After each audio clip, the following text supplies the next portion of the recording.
All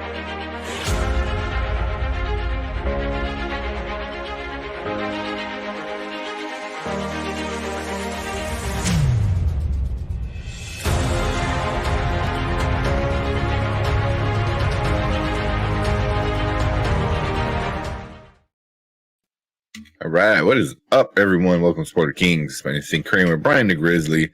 Brandman Brandon is going to be showing up in a little bit. He's going to watch, what's that, the Dial of Destiny. Dial of Destiny. He was like, I got to go see Indiana Jones. I was like, all right, well, you know, I'll go tomorrow. All right, it'll be okay. Yeah, we had tickets for tomorrow. And and then my girlfriend's like, he goes, oh, you know, it's we have a birthday party to go to. I was like, dang, all right. So I just canceled and then went to Saturday morning. So we're going Saturday morning for it. That means you'll be the only one in the theater again. Yeah, probably, right? What if this movie does better than Flash? That'd be interesting. I'm not hearing great things, but also the Flash is really bombing. I mean, is it out of the realm of possibility that it beats Flash? Because Flash is like a 250, 300, wherever it's at right now. It's so bad right now. I can't believe how low it is. Like Spider-Verse might do double. Like it might beat it by double this week. Yeah, on week 5 for sure. Just nuts. We got some people in chat. Jimmy Mills, what's up, man? Seen him in a while. Do y'all think the movie is worth seeing in D-Box? That's the way I'm seeing it. Indiana Jones? Indiana Jones. Well, actually, no, I'm seeing Adobe. So no, I'm not seeing D-Box. I usually don't like D-Box like at all. You know, I don't like the shaky stuff. Yeah, the loud I don't care, but the shaky is like I already have issues of getting comfortable. But yeah, I wouldn't. You know what? I don't think it's like that good of a movie, or it's gonna be that good of a movie to use in D-Box. So Indiana Jones is basically looking. I know Horror Geek's not here right now, but it's looking like it's gonna be the very similar numbers to Flash the first week. Yeah. But if it's a bad movie, which I don't think it's gonna be a bad movie, I've heard decent things about it. But if it's a bad movie, I mean, Flash did it being a good movie. Yeah. I think people are gonna. I think people had high hopes with Flash, and they came out, not getting it. And I think people are super, super low on Indiana Jones. That might be like, oh, it was better than what I thought, because I was expecting trash. So that's why I think it's gonna happen. It was barely trash. I'm okay with this. Yeah.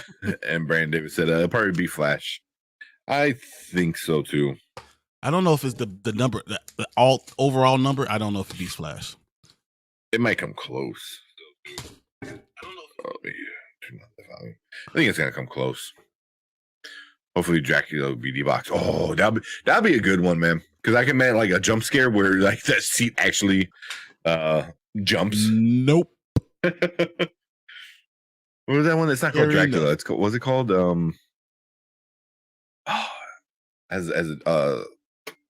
Dang it! We're there on the boat. I can't think of the name of what that movie was, but yeah. Oh no! What's that? Demeter, Voyager Demeter, or something like that. Yeah. I just got this put up in the mail. I just got this. That's cool. Yeah, this Spawn.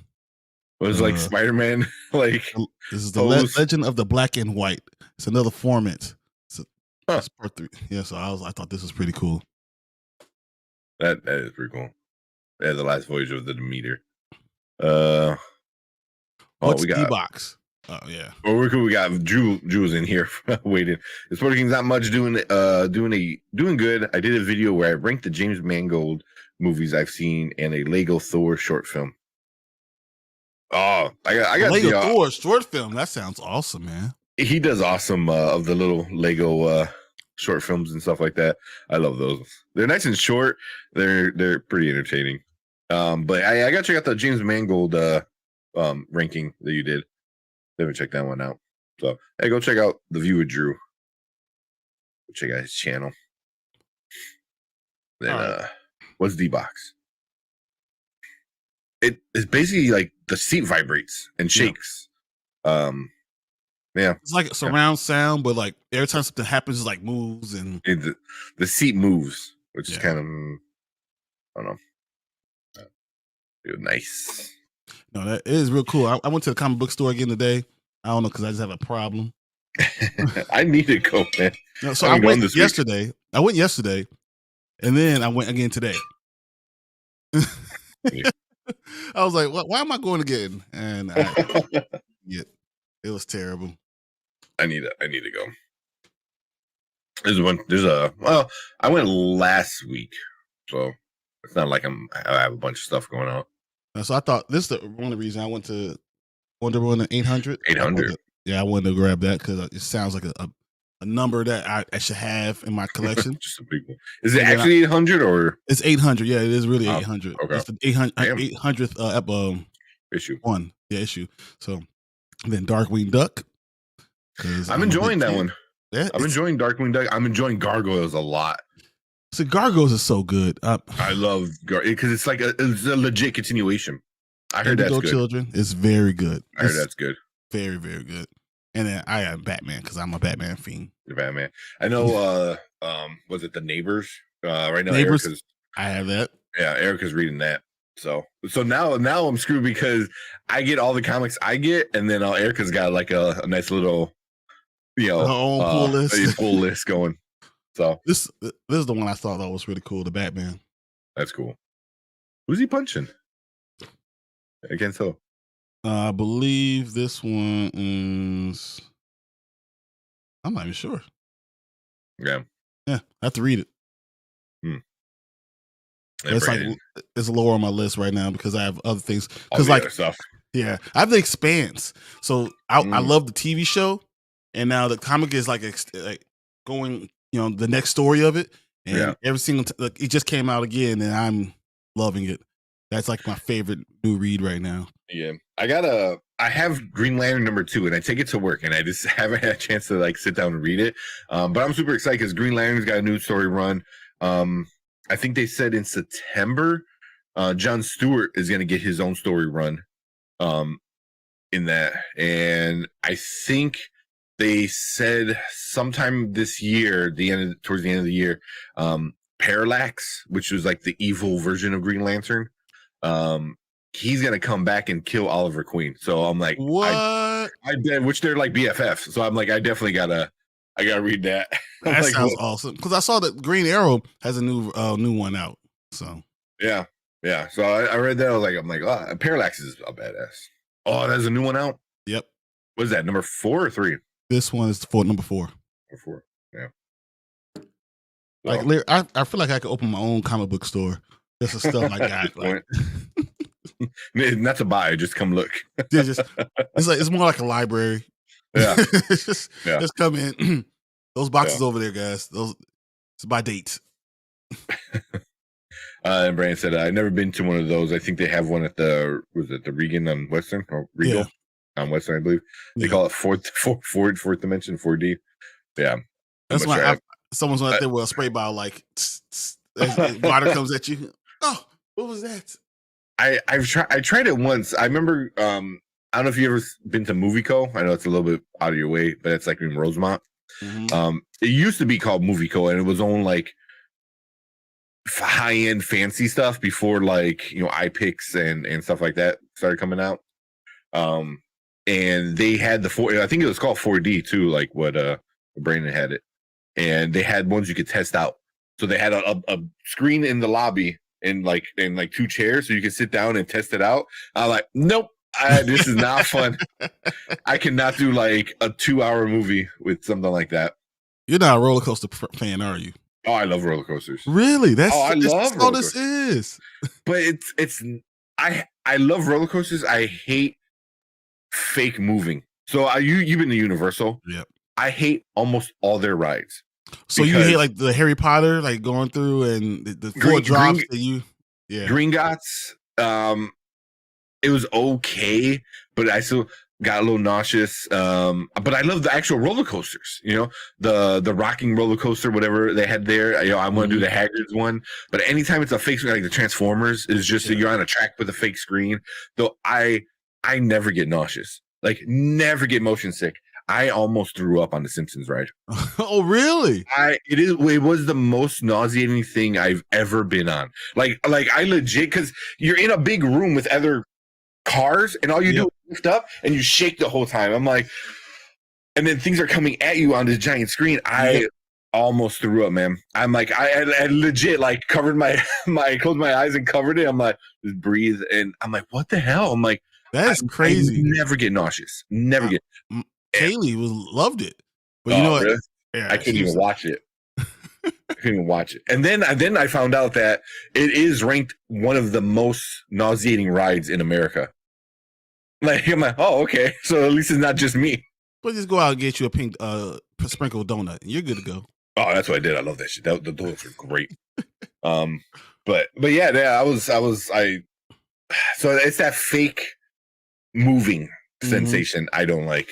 You know, I'd rather actually be moving. But that's what it does is messes with your vertigo, basically your sense of what's up and down, and yeah. You probably wouldn't do well out of space. You know, me, I've been preparing for Star Trek my entire life. I think I'll be fine with that because you're actually moving. You know, but when it's weightless, it kind of makes it feel like it's fake because you're weightless. So even though you're going forward, you can feel up. There's no sense of up. There's no sense of down. It's just moving. So it's kind of. Yeah, I don't know. I just don't like things coming at you and you're like getting tossed. I don't know. It's weird. It's weird. But I got everything like the teacups. You know, the spinning things. Yep. No one can ride them with me because I spin those motherfuckers so hard. Erica's cousins came on at Six Flags one year, and I spun them to the point where they couldn't get off of the side.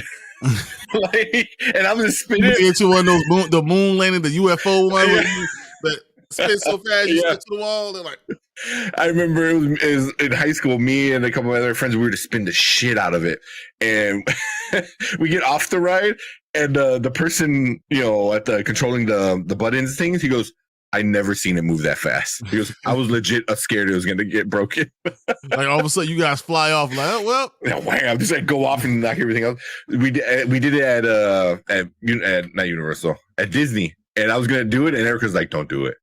Don't do it. Disney, like, okay. You'll be on the list. You'll be on the I list. know, right? They have your picture right sitting there right next to someone crazy, like Jeffrey Dahmer. Kicked out. Tank Kramer. We don't let these people in here. Yeah, but so I was like, yeah, I can take G-Force and stuff like that, but that Simpsons ride, But yeah, well, maybe me and you could go on the vomit rocket and see who lasts. Which one? That's when the plane goes straight up in the air, and then it goes straight down, so you experience a weightlessness. Oh yeah. So where's that at? You gotta go like to Texas, or California has one too. California has a vomit rocket too. I got you. It's amazing. Yeah. Well, like Six Flags, like a lot more of these roller coasters now are doing it where it's like a 0G inversion. I loved it. Erica like almost like just completely lost it because she hates that kind of stuff.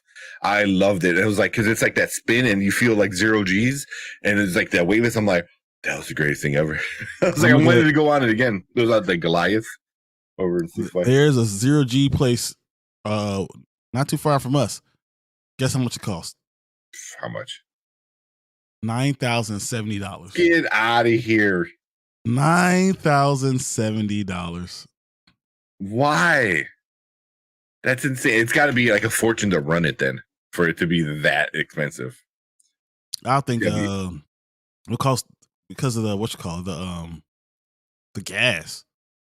Yeah. And the insurance on that too. Oh my gosh. Mm-hmm. We could book it now. Come on, we could do it. An extra $9,000. Exactly. I got the 70.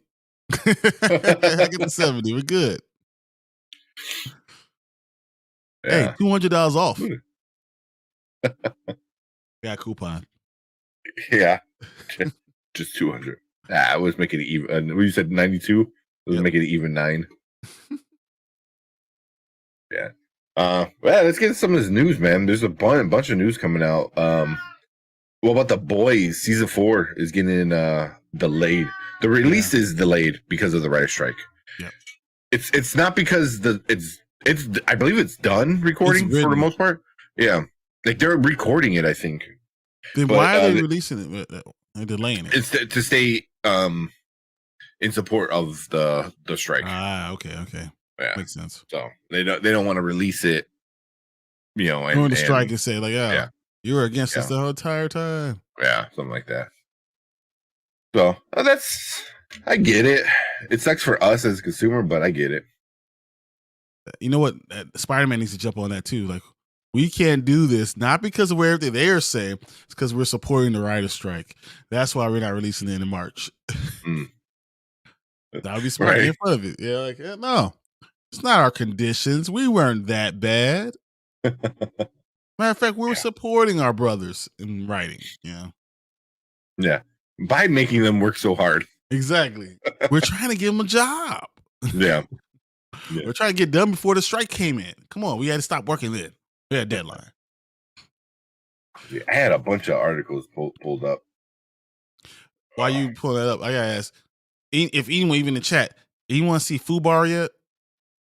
Arnold Schwarzenegger on Netflix. It's 8 episodes and it already got renewed for season 2. Wow! Already got renewed for season 2. Yes, and I will say this: I enjoyed the hell out of it. I'm not saying it's a great show, but I enjoyed the hell out of it. I really did.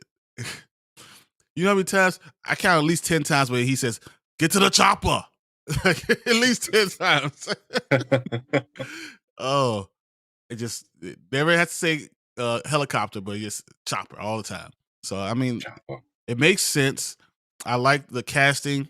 I like the family. I want to do a review on it. But all episodes go pretty quick.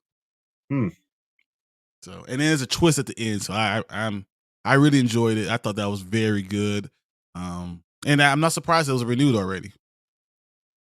Yeah, really? Mm-hmm. Okay. Like it was renewed like the first week it came out. It was renewed. I was like, what? Yeah. Really? Is it high action? Is it lots of action? Lots of action. Going on. Yeah. Okay. I might check it out. He's a spy. So yeah, it's a lot of action. Okay. I might check it out. I was kind of like iffy about it. I was very iffy about it. Yeah. Definitely do a review on it. Because I might do, if you guys are not going to watch Asteroid City, I might do a review on it, like a solo one. If you guys don't plan on watching it, I'll let you watch Asteroid City because I already seen it. Yeah, I already seen it. So we watched it for both of us. Yeah. I don't know if Brandon's gonna like it, but I mean, I know he's gonna go see it. I wouldn't be surprised. Is he gonna see it? Yeah, I wouldn't be surprised he goes to see it. Yeah, Saturday. It was. After I watched it, it was hard to determine things, so I sat and sat on it for a while, and then I wound up watching a few other reviews, and everyone was saying the thing I was thinking, where I'm like, that was the most Wes Anderson movie ever. You just turned me off again. It's the most Wes Anderson movie. Yeah, for good and for bad though. It was for good and bad. So it looked, because he has this very specific look to things, and things are very symmetrical, very. The color palette looks great. So it looked great. It was shot great. Everything looked really cool. Had its little funny moments, but then it was so Wes Anderson where you're just like, what is going on? I might watch it. You know what? Yeah. Whatever. It's yeah. I legit I finished watching it and I didn't want to watch any reviews right away, which is what I usually do. Mm-hmm. But I wanted to figure out my own thoughts before I went in and kind of watch other people. Because a lot of times you watch other people, you're like, oh yeah, maybe I do feel like that. So I wanted to get my thoughts and how I felt, and then compared it to other reviewers. So, and it seemed like I'm about the same. I'm going to watch it tomorrow, just because you say all that. I'm going to watch it tomorrow, and yeah, it looked cool. It looked really cool. But a lot of his movies look cool. That's just how they all are, But so eventually makes sense, but we'll see. Yeah, one thing I would say was Tom Hanks is in it. He plays like an older gentleman, kind of like a grandfather. That's 100% should have been Bill Murray. And if Bill Murray wasn't in trouble with like some of these allegations and stuff like that, that should have been Bill Murray. Let's be honest. When's the last time you see Bill Murray in anything good? Wes Anderson. Like that's all he does. Like he's done Wes Anderson movies. I mean, he's done other movies. He hasn't been good in any of them. Yeah, he did that one. Was it on Netflix with Rashida Jones, one of the Wayne brothers? I forgot which one. And he's like the dad of Rashida Jones. I forgot what it was called. That was good. That was kind of cool. Was it on the Rocks? Was that? Was it on the Rocks? It might be on the Rocks. Where like he keeps telling his daughter that like the husband's cheating, kind of thing, and it's like freaking her out because he's a piece of shit. The dad, Bill Murray is a piece of shit. So he's like, oh, this when I cheated on your mom, this is what I did. So look what he's doing, But yeah, like literally, Bill Murray, he has 1 minute in Ant-Man. Yeah, 1 minute in Ant-Man. Yeah. Yes, on the Rocks. It's on the Rocks. On the Rocks. That was okay. Yeah. It was okay. But also, he wasn't the star, but him and Rashida Jones were pretty good together. I got him. Even was it Marlon Wayans? I think, right? It is not Marlon. It is, isn't it? Marlon is it? It's Marlon. Yep. Yeah, it's Marlon. Yeah. Get some of these real quick. I got that one. And then Travis, what's up, Travis? I didn't see Fubar. I watched Temple of the Doom for the first time. That shows how behind I am. Wow. Temple of Doom. What, that number 2? Okay. Yep. Number 2. Skip number 4. Crystal Skull. Skip it. Because if you don't, you're probably not going to watch number 5.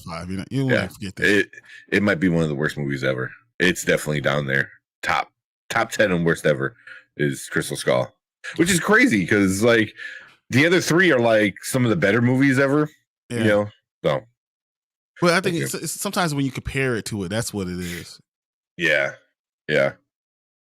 So I just looked through all of Bill Murray's top 10 movies that he's been in. There hasn't been anything good besides, was it Fantastic Mr. Fox since 2009. That's the most recent good movie he's been in. Yeah. Like literally nothing. Everything's he was the king in the 80s. Oh yeah. Even into the 90s, he was super big. But he was king in the 80s. But in the 90s, yeah. I mean, Zombieland. Really nice. Fantastic Mr. Fox and Zombieland are the only 2 things that he did that was any good in the last. When did Life Aquatic came out? That was a good one. But again, that was Wes Anderson. Yeah, and it's not even on the list. Sunrise Kingdom, I think he was in that. It was good.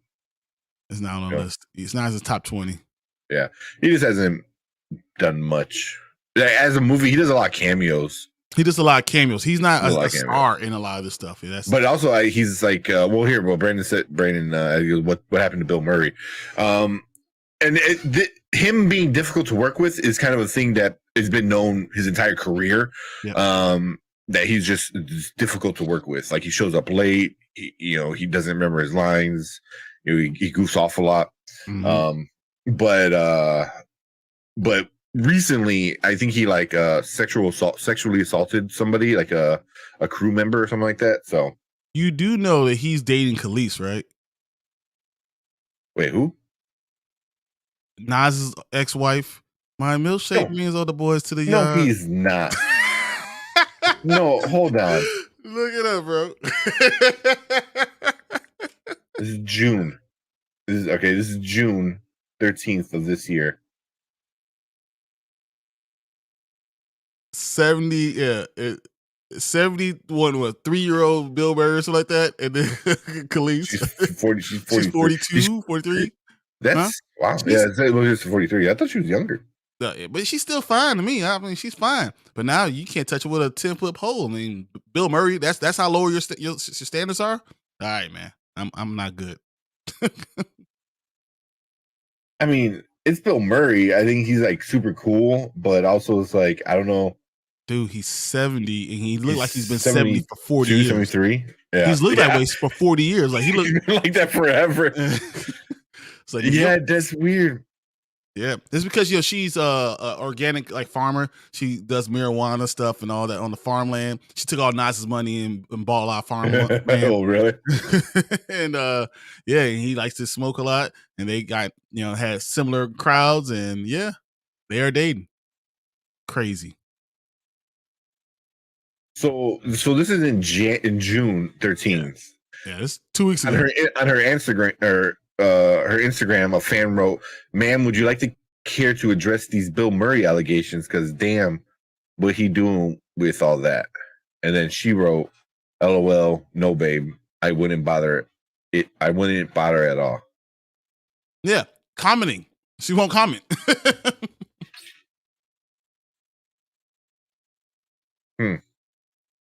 That is weird. It's dude. I was like, really? That is weird. All right. Then. Oh shit! yeah, a bunch more comments. Yeah. I told you like that. This was crazy, man. Yeah, 1 minute, man. The last great Bill Murray performance was Zombieland 2. Yeah, he was a legit post-credit scene. Yep. Yeah. But again, that was like a cameo. It wasn't like a star, you know. I mean, it was a long cameo, but yeah. Crystal Skull was the first and only one I've seen. Oh man, you started off bad. You started off on the bad foot. Well, I guess you know what? And probably for the best because it all got better from there. You know, it only got better. And Drew said, "Good news! I'm planning on seeing Indiana Jones 5 this weekend. Nice. Yeah, me too. We're gonna do it too. We're gonna go see it. That little Roku show was decent as hell, though. Which one? Which one is that? The one that he did? I don't know. I think which one he did. Let me see. We'll go back. What's your guys' favorite James Mangold movie aside from Logan? I was gonna say Logan. That was it, man. I mean, it is. That's true. That's it. I mean, come on. Is it. I mean, how can you even? Logan should be like number 1 and 2. Yeah. You see what? I mean, I don't hate. Girl Interrupt is really good. Girl Interrupt is really good. Yeah, Ford and Ferrari. That was a good movie. That was an awesome movie. The Wolverine. What about was it 3:10 to Yuma? 3:10 to Yuma was really good. Yeah. Copland was really good too. Night and Day, not so much. Walk the Line was pretty good. Yeah, not me. Yeah. He did The Greatest Showman. Ooh. I don't like musicals. Greatest Showman. Identity is my that's my answer. Identity. I love that movie. He did not do Oliver and Company. Because that is super old school. You guys remember Identity when like it was all these different people in that hotel, and to find out and they're killing each other off, and to find out there was actually personalities inside of a guy, and the last personality is the one who won, and he became a good guy or a bad guy depending on the personality, and they found out he thought he won, and the good one thought John Cusack thought he won, and it was killed off to the end, and it was a crazy guy. Like it was, Identity was such a good movie. It's such, I mean, so good. Ray Liotta's in that movie. It's a very good movie, man. I really enjoyed that one. Let me see. So some of those he didn't direct. He was like producer on. So he's gonna produce a Star Wars movie or direct a Star Wars movie. What was the one you said he did? Identity. Yeah, he did that. 2003. So I remember that. Yeah, Walk the Line. He did 3:10 Yuma. The Wolverine, which is good. Ford versus Ferrari. The hell. Copland though is awesome. He did a lot of good ones. My answer is Identity. I'm going with that. I haven't seen it. I need to see it now. After 20 years ago, it came out 20 years ago, and John Cusack when he was good. Yeah, well, even then, that was towards the end of his career, his good career. But I gotta say, Ford versus Ferrari was so good. I did not expect it to be that fucking good. But yeah, he's done some bangers, man. That's why I wouldn't mind him doing a Star Wars movie. You know that he's supposed to be doing. It's in pre-production stuff like that. Yeah, we gotta see if it actually happens. Yeah, exactly. Crystal Skull was bad indie film. I'm so happy that I enjoyed Dial of Destiny a lot more. That's good. Good. You know, the fact that Xavier's telling me that makes me want to go see it even more. Yeah. Thank you. Well, he's also saying it's better. He's better than Crystal Skull. So, I mean, is that hard to do? Yeah, I mean, yeah. But I'll say Fubar was better than Crystal Skull. Anything. It was on Netflix. Yeah. But yeah, I heard Dial of Destiny was fun. The Roku show with Daryl Hannah, Bill Murray. I don't remember that one. But you look that one up. He said, I know he's dating her. Yes, he is. So I was like, why would he essay someone? I don't know.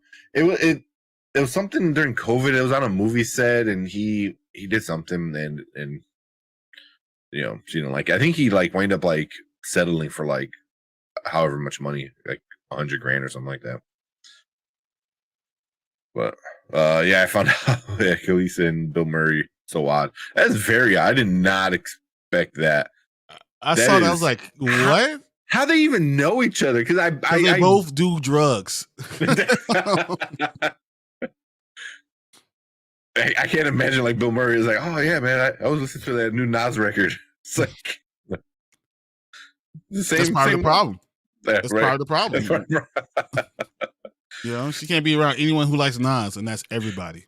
Yeah, there you go. Yeah, right. So Horror Geek, Flash is losing 1,456 screens, almost 1,500 screens. That's more than Spider-Verse and Elemental. Shows how bad legs are.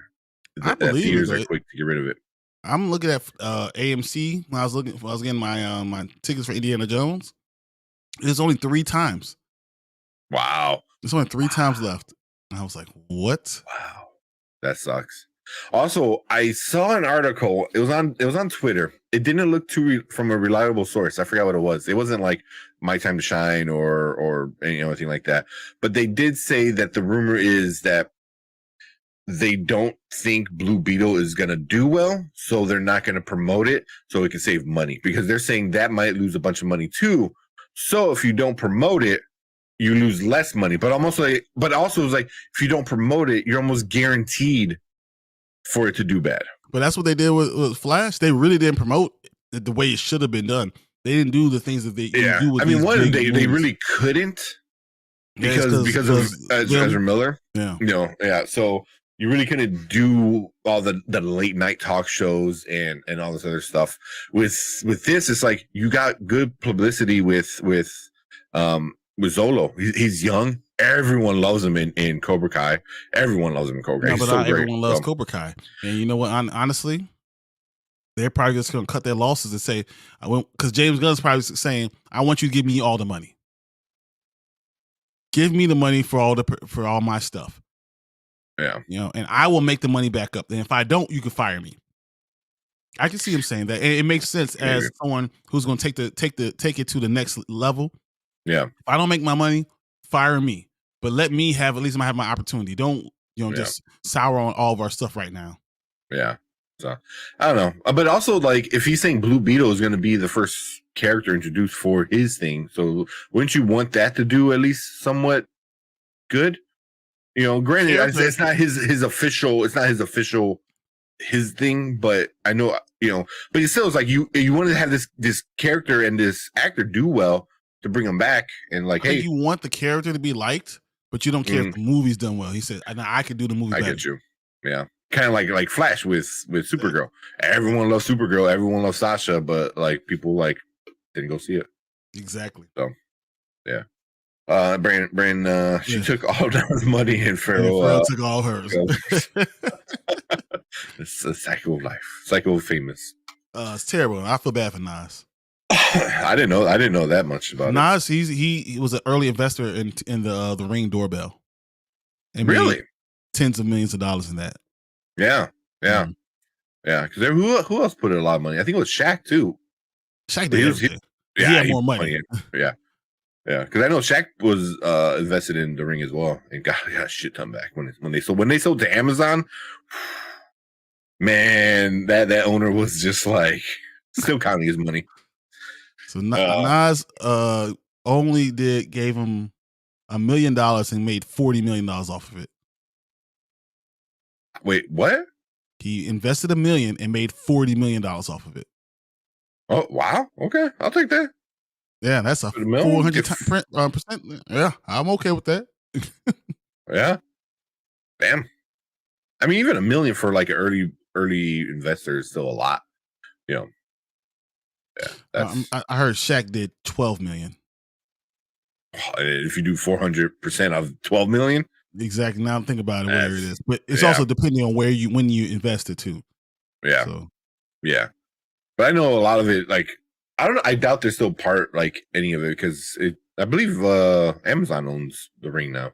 Yeah, I think Jeff Bezos bought it. Yeah. Acquired by Amazon for 1.1 billion. Yeah. Yeah. Yeah. That is genius. Like, hey, I'm gonna put a camera and a doorbell together. They're like, okay. And now everyone has at least, I have 3 for my house. Front door, garage, backyard. I want to get another one that that looks down the little sideway so I can see down that way. And then pretty much I got a full 360 view of my house. It's so funny because I was just at your house, so I know exactly what you're talking about. Yeah, that's right. Yeah, stop by. Let's see, where are we at? Travis said Bill Murray was in Dumb and Dumber 2. Was he? Oh, I don't remember Dumb and Dumber 2. I think I didn't finish it. This guy making mess. Is that Dumb and Dumber? Dumb and Dumber 2. Yeah.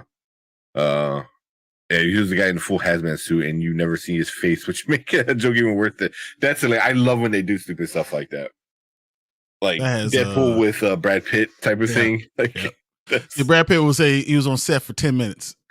Yeah. That's funny. That's funny. I like when they do stuff like that. Yeah, people hating James Mangold taking an El Repo love character, meeting a girl with the same abilities who's clashing with him at the end, carrying on his legacy. That's Logan. And no one bitched. Oh my God, that is so true.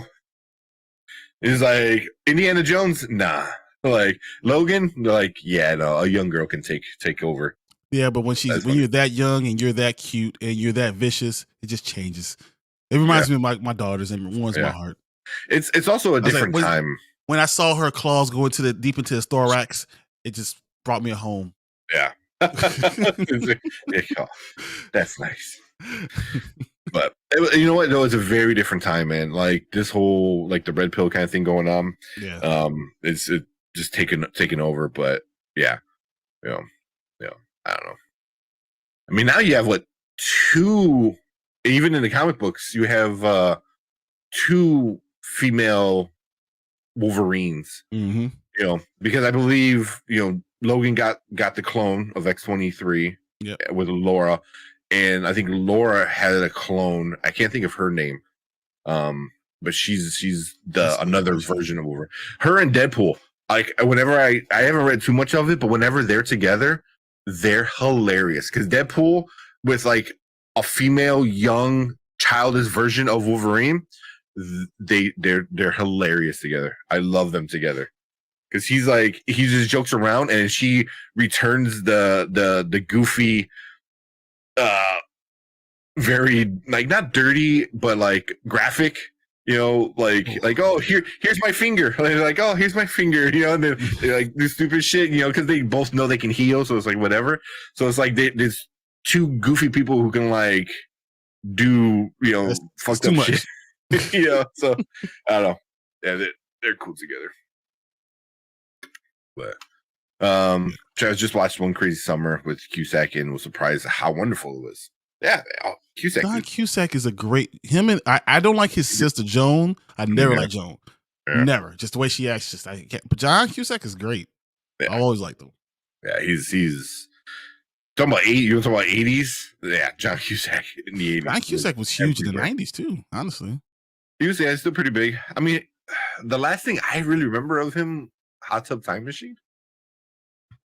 I just told you Identity was amazing. So it was so good. Yeah. 1408 was really good. Oh, I don't remember that one. What, Samuel L. Jackson? 1408? Yeah, Room 1408. Oh, let me see. I mean, that was good. 2012, he was in that. Oh, was that the world's dying? Well, yeah, it will end up on that ship. Yeah, I don't think I've seen 1408. 1408 is really good. I enjoyed that. I saw that when I was in. Oh yeah, I did. Yeah, I'm looking at screenshots from the movie. I've seen it. I've seen that one. Yeah. It was okay. It was a good kind of scary movie. Yeah, I mean, especially from when it came out. I remember not knowing anything about it and seeing it when I worked at a Family Video. So, oh man, that's perfect. But yeah, Cusack is always good. Aside from Logan, some other James Mangold movies are like 310 to Yuma, Walk the Line, Ford versus Ferrari. Yeah. Those are, and all three of those are great movies. Like, I really thought Walk the Line was going to be stupid. But Joaquin Phoenix knocked it out of the park. Well, he's a great actor. So, I mean, come on. Yeah. He's crazy. But he's a great actor. He is crazy. But he's super good. Indy is tracking worse than The Flash, with people predicting 6 million Thursday. I told you, Horror Geek would know. Horror Geek would know. and as soon as we got on, we were talking about it. We were like, "Where's Horror Geek with the stats?" Yeah, Thursday, which can lead to the sub 50 opening if it's front loaded. Horrible, man. I don't know, man. What was it tomorrow? Tomorrow, a lot of the critics on TV put out their numbers, like, you know, B+ or all that stuff, and then it'd be interesting to see that, because I think if there's enough critics that are like, hey, it's pretty good, I think you get a lot of normies and a lot of people who just remember Indiana Jones as a kid, you know, might go see it.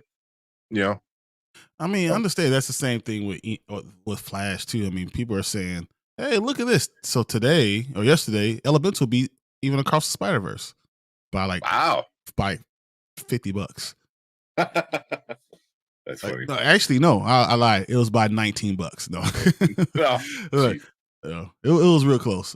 But the Flash is literally half of both of those, and the Flash is below No Hard Feelings. Yeah. I mean, it barely got it. And then once you take away all those theaters, I mean, it was what, $1,000 over No Hard Feelings. No Hard Feelings last weekend. It was in more theaters. So once you take away that many theaters, almost 1,500. Yeah, it's done. It's done, which is crazy. You know. Yeah. But I'll be curious. Because I think more people have that nostalgia with Flash, so you might get some other people there. And it's the holiday weekend. I think the holiday weekend is what's going to help everything out, because I think the Flash. I don't think Flash makes 250. I don't think it makes two. I'm saying worldwide. I don't think. Yeah, where's it at right now worldwide? Like 216. 216. 216. I don't think it's the 250. Wow. So you're saying like just even another like 37? I mean, that's a lot considering it only did $15 million in week 2. That's true. Yeah. So we have to do at least 15 for the next 2 weeks, and that's probably not going to happen because. Well, I mean, but that's domestically. So if it did 10 million, let's say it goes 10 million, 8 million, so that's $18 million. Yeah. That puts you at what? 34. Yeah. So 234. And let's say you make another 15 internationally. That's still only at 249. Yeah. Yeah. So it's like right there, right under it. Yeah. So it's possible that it doesn't make 250. Yeah. Which is crazy. Yeah. Because it costs more than that just to make the movie. Yeah. They're saying 200 million, like they're going to miss out on. Like they're going to lose that much money. Imagine if they actually promoted it. Yeah. Yeah. That's why I was like, I think in our Facebook group, I'm like, at this point, they should have just released Batgirl, like with half done graphics or whatever. Just put it out. Made more than Flash. That would be crazy. That'd be nuts. And, you know, I think it might, because then you got all the people that don't support this movie because of Ezra might go see that because Keaton, it was going to be in it, you know, so you're going to have a Latina, like, well, I think, is she Afro-Latina? Yeah. You know, like Batgirl. So many of us are. But yeah, I'll be curious. We'll see how it does on Monday. The Roku show is called The Now. I saw it with James. Okay. That was Dave Franco? I thought it was James Franco. That is Dave Franco. You're right. I'm looking at it. Yeah. I haven't seen that one. I gotta check that one. I like Dave Franco. I think he's funny enough. He's goofy. And I like Ice Cube's son. What the hell's his name? O'Shea Jackson. Yeah, he's pretty good. He was good in I liked him in Kenobi. Kenobi, he was pretty good. Yeah. So and it's like hard to like, oh yeah, he was good in Compton. Of course he was good in Compton. He played his dad. He played his dad, exactly. I like, played my dad real good too. exactly. So, but yeah, he did do a good job. I fucks with really Joan. She needs some of that vitamin D. I don't know, man. It's not her voice because like she's good in Toy Story. She's so annoying. Oh, you ever remember? Was that I think it was called Toy? Yeah, Toys. Toys with Robin Williams. And yeah, she was Toys. in it. Yeah, and that was the first time I remember seeing her. I'm like, I don't like her. She's annoying. But I love Toys. That was great. That's because Robert Williams was amazing in it. Yeah. Ella Cool J was in it too. Yep. Yeah. 1408 was hot. Identity was hot.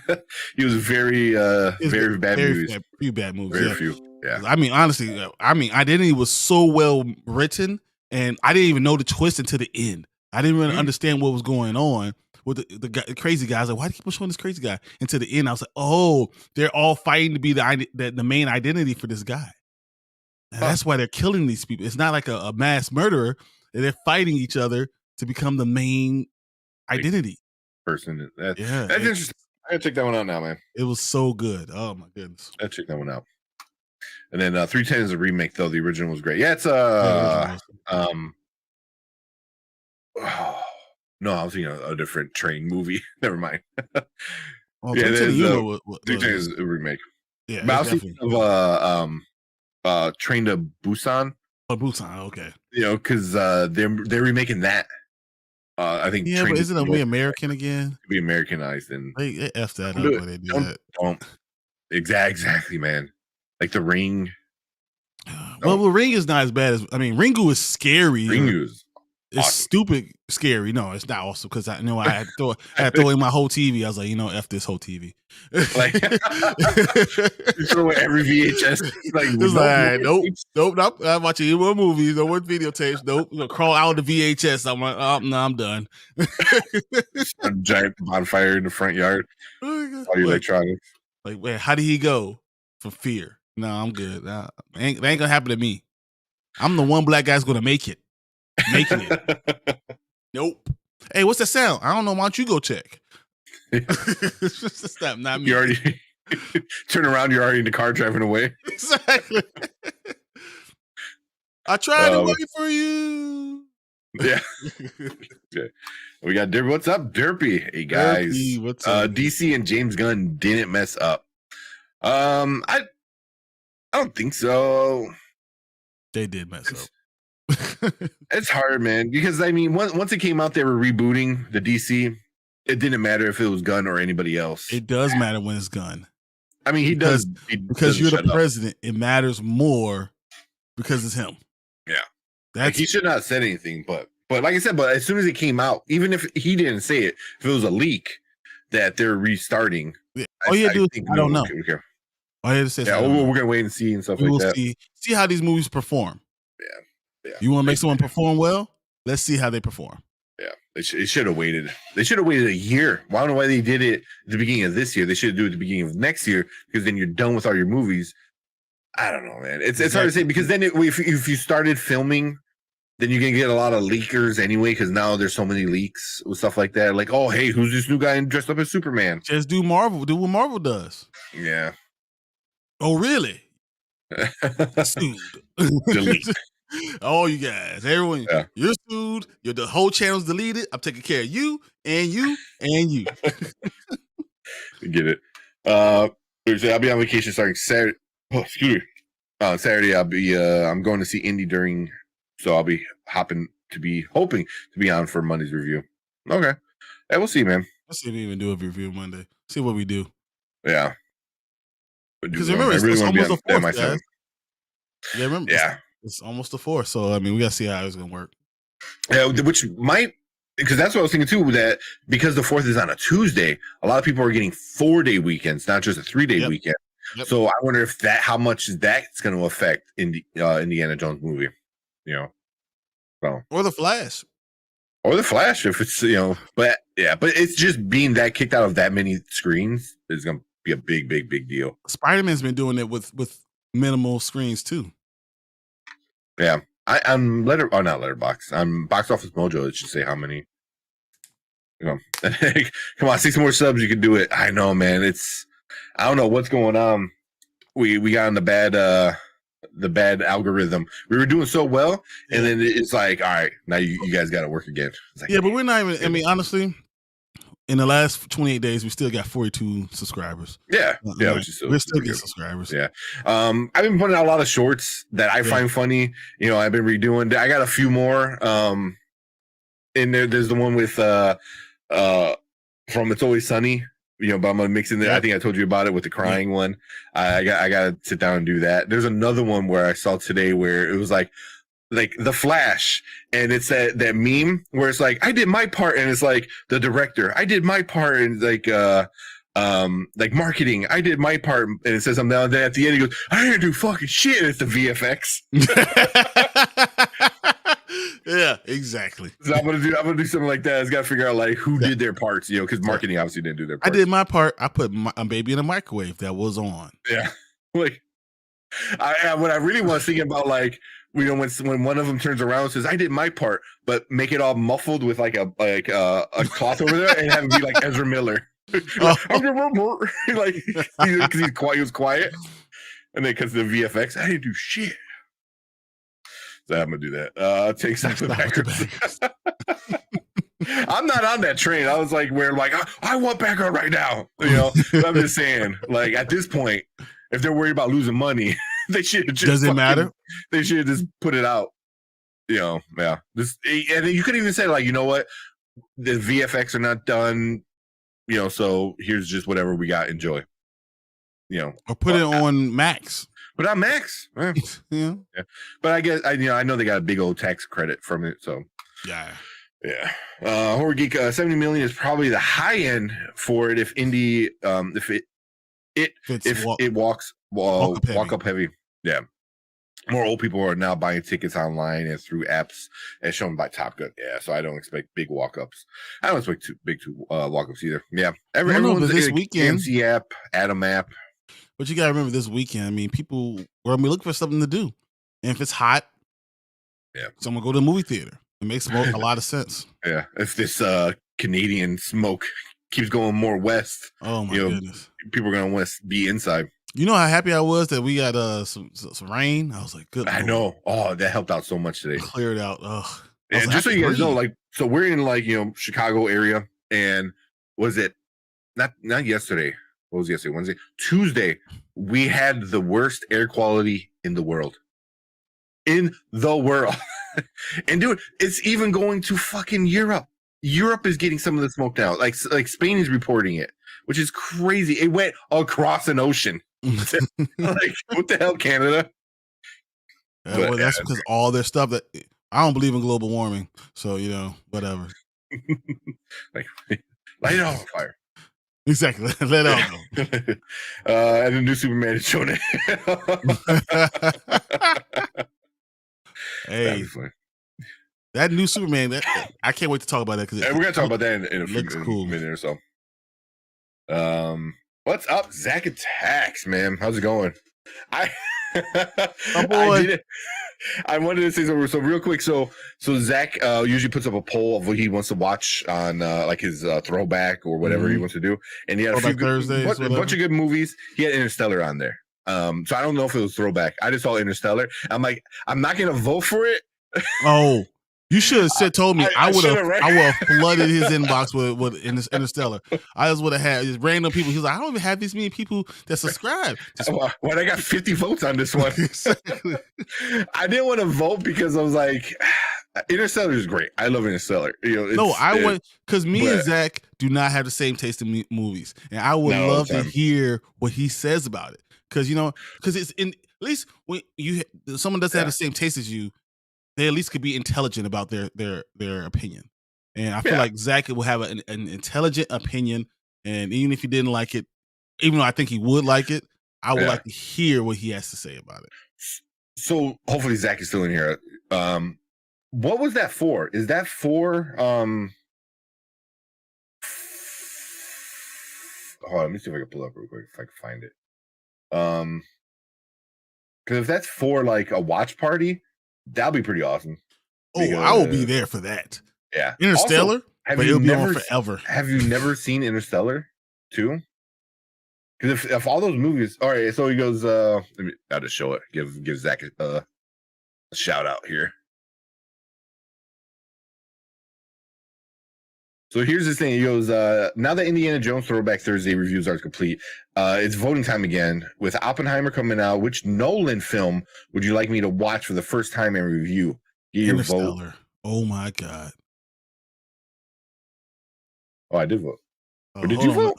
I won't know. I didn't vote either. This is the Spoiler Kings one. I'm surely about to vote though. I'll tell you that much. Dunkirk is cool, but I've seen that kind of movie a bunch of times before. The Prestige is awesome. Memento is really good too. Oh, The Prestige is one of my all-time favorite movies. Yeah, I mean, all those are great movies, man. All those are great movies. But Interstellar, for me, yeah, I'm sure Brian too. Love that movie, man. You have love it. Love it. Whenever it comes up, me and Brian always like to go on a rant about how great it is. It's just, it's one of my, I mean, it's so well done. If you like science fiction and like an actual science, like they try to, it's really crazy how accurate it is with a lot of science, and backed by, like Neil deGrasse Tyson and stuff. It's gonna be like 20 more 50. There we go. If you've never seen it though, I'm really curious to know. I don't want to ruin a lot of it, but it is good. It is really good. It's like you said, so good. I'm never even. I won't even be mad at someone that I'm not mad if someone doesn't understand what's going on.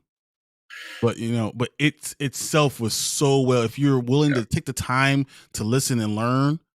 Yeah, I don't think, because even like my girlfriend, she I think she said the movie's good. She just don't like watching it because of the emotional stuff it gives you. That's why I love watching it, and that's why I love watching it too.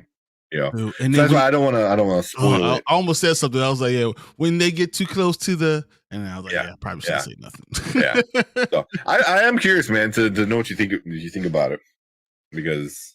Yeah, but if you've never seen The Prestige, I mean, you got to watch all of these, really, though. Man, so I was gonna say, Memento. I talked about this a couple of weeks ago. Memento was my first movie when I saw. I was like, "What the f did I just see?" And literally went and watched it again immediately. Memento is so good and so smart. The guy is so well done, so brilliantly made. Yeah, I love it. Yeah. The Prestige.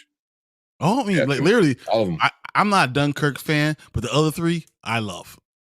I mean, Dunkirk was good. Don't get me wrong. I've seen it 5,000 times.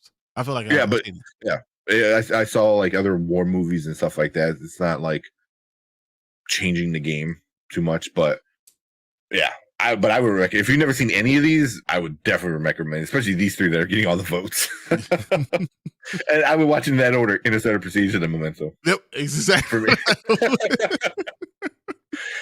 But also, Interstellar is like almost 3 hours long or something like that. It is. It's a long movie.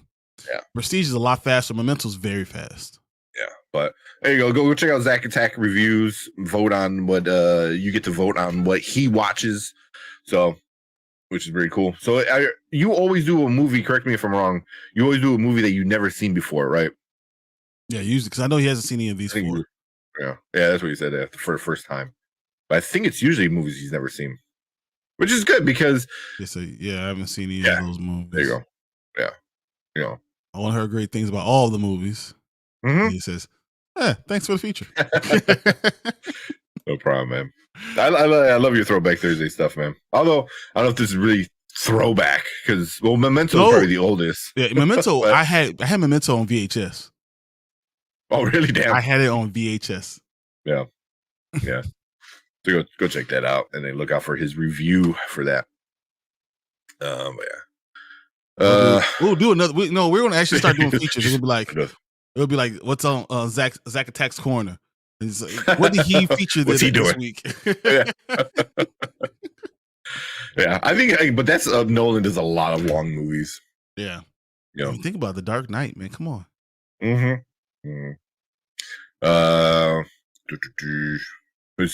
Zach said, I don't trust Gunn yet. Got to see his first movie. I trust him as in making movies because he makes great movies and he knows how to do the superhero. Not all the time. Because Brightburn. That was no, but not good. It was a very good concept. It was just. It was a good idea. It was like, what if Superman, was really evil as a kid? It was like The Boys. That's what it was. Kind of, yeah. So it was once again another smart movie. Yeah, but I mean, who the hell wants to deal with that? Slither is one of my favorite campy horror films. Zach, you had to have seen Slither, right? I hate Slither. Oh my god! Was it Elizabeth Banks? I believe was in it. Yes. Slither is the first time I watched it, I was laughing. I'm like, what is this? And that was the first time I've ever heard Gunn. I think that was his first major film. The only one that I could think of that he didn't do well was Brightburn, and I was super hyped for it. And, dude, I'll never forget when they were smashing people's face in, and I was like, oh my god, this is awful. Yeah. But all the Guardians love them. I think he knows what he's doing more now. And he even said, he goes, this is not going to be a funny movie. He understands what Superman is and what it needs to be. With Guardians, he understands, like Taserface and a walking raccoon and a tree. Like, you can get goofy and stupid with it. He said, this is not. You can say that, but then how many times did we cry during this damn movie? He sets things up, man. He sets things up really well. Yeah. So, oh wait, you said he produced it. James Gunn didn't direct it; he produced it. Okay. See. All right. So yeah, that's. I thought he directed it too. So he goes, I haven't. You gotta watch it because I know. You like horror films. It'll be good. It's a campy horror film. It's a little old school. It's really goofy. It's really goofy. It's fun. It's a fun time. It is stupid. It's so stupid, but stupid in a very good way, man. For me, I was watching. I was like, "Come on, man!" You laugh. It's yeah. That commercial where the people are like the Chainsaw Massacre guy is sitting there and the chainsaws are hanging in the garage and they get the running car and they're sitting there behind him arguing and the guy in the mask is looking at him like, what the hell? That's exactly what you're getting with Slither, man. That's what you're getting. What are you doing? Yeah.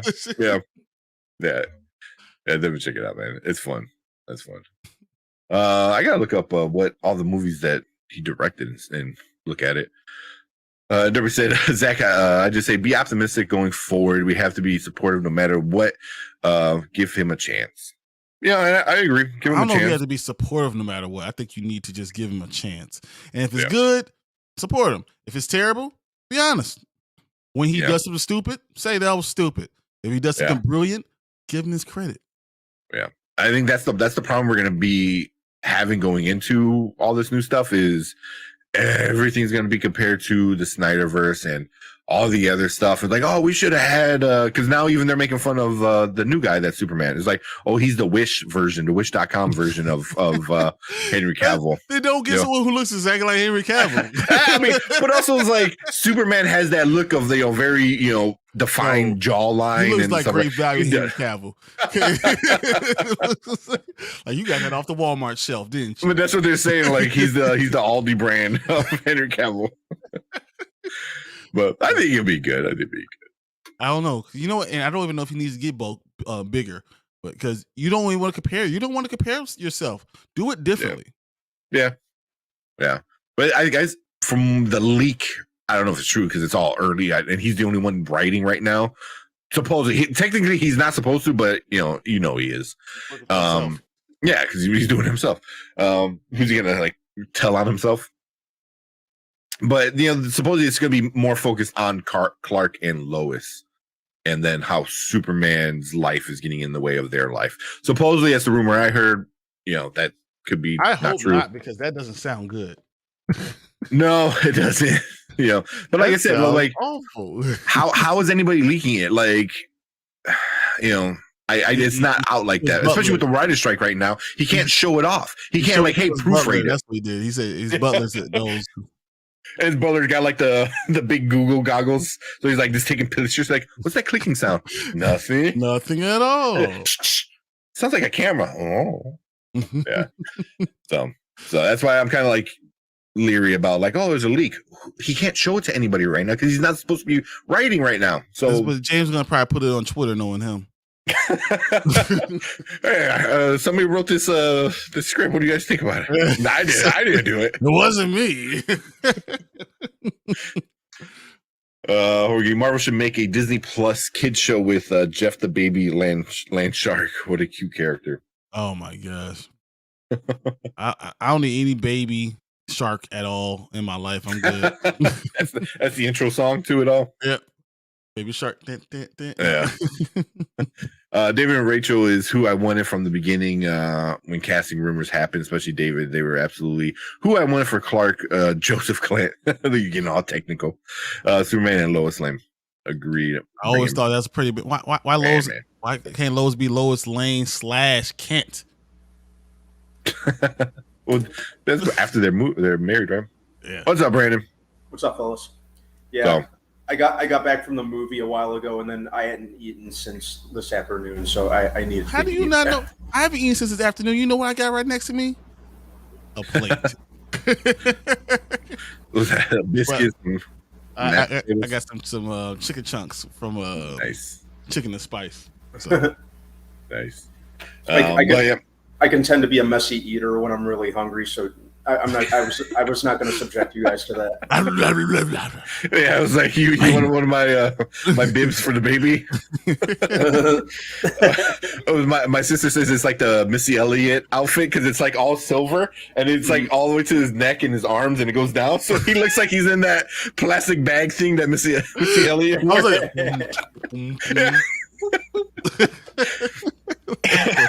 I need to take a picture of it, put it next to him. Let's get to this comment so we could talk about all this stuff now. Yeah.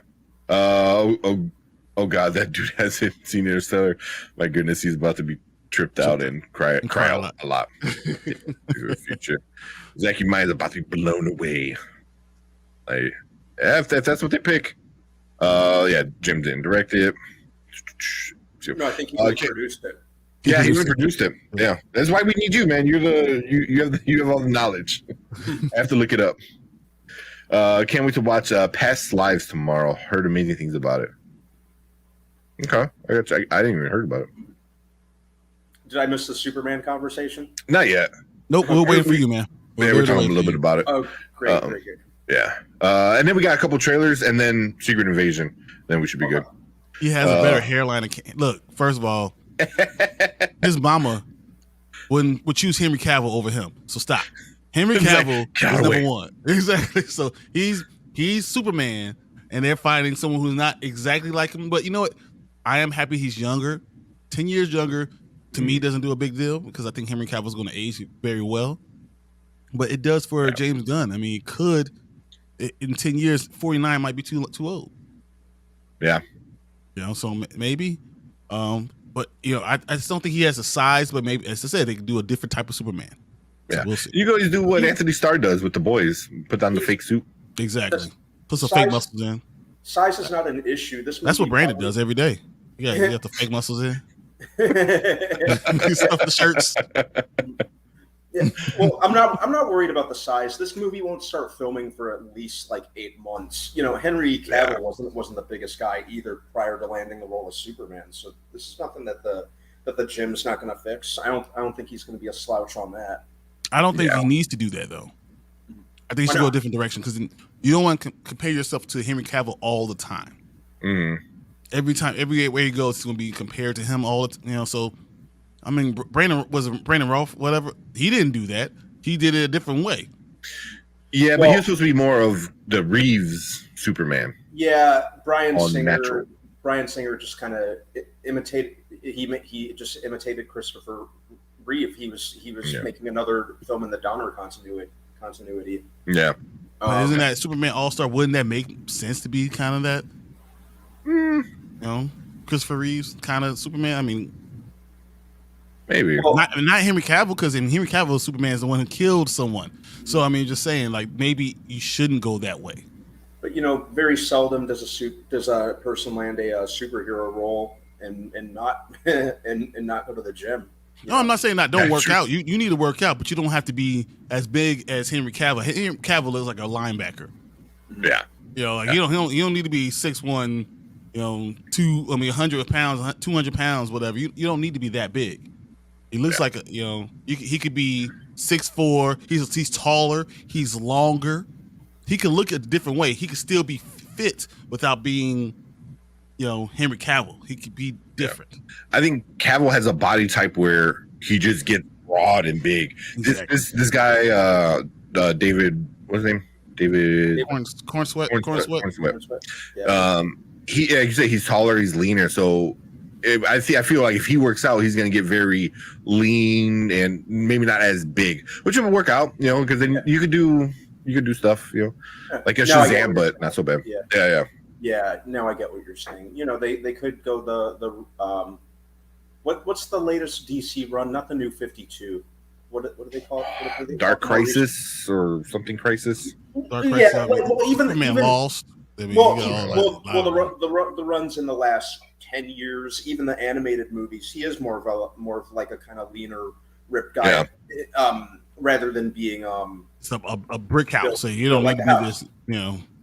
You could be different. Yeah. And so now I get now I follow what you're saying. All right. But like I said, he's gonna go to the gym, but I don't. He's not gonna get like big, like as in wide and stuff like that. Like one that's hard to do if you don't have that body style. And Cavill obviously has that body style, where this guy seems just lankier.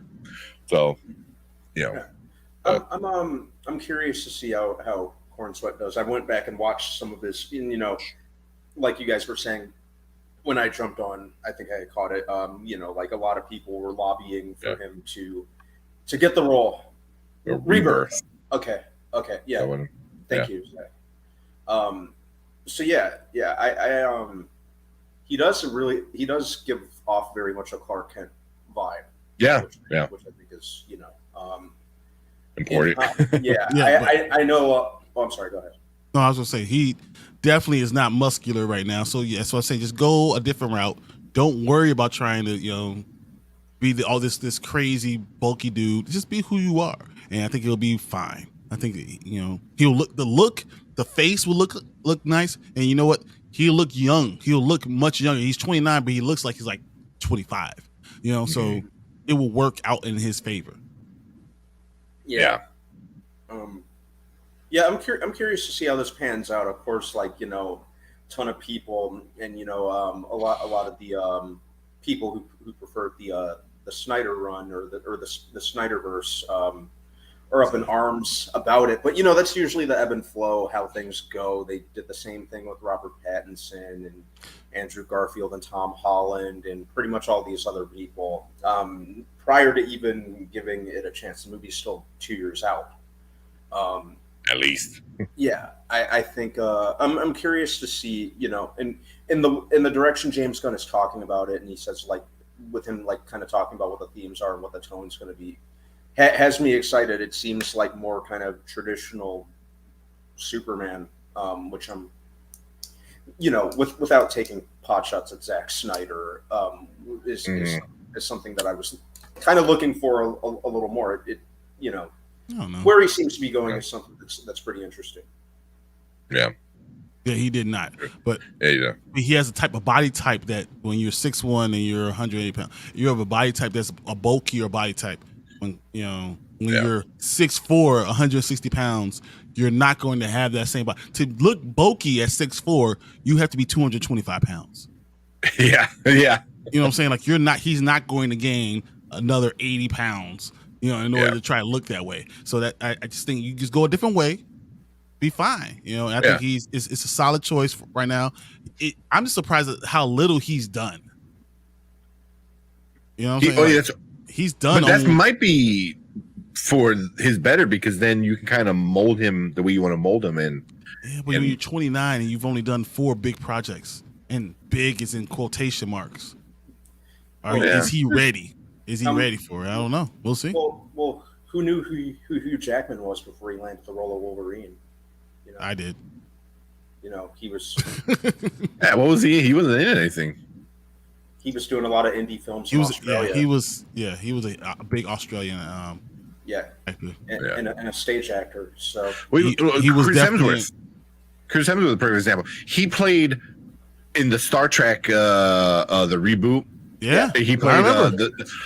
That's how he got the role as Thor. Kirk's father. Yeah, he was Kirk's father, and he did such a great job with that. He did great, but that's really the only thing he was ever in that was, quote unquote big, where he played like 5 minutes and then you die, so and then now he's Thor, and now he's in Extraction. Now he's a giant movie star. So, I think you can give some of these guys some chances, and if they showed they were good enough in the smaller, not so big kind of stuff, like, I think he's good. I think he's good.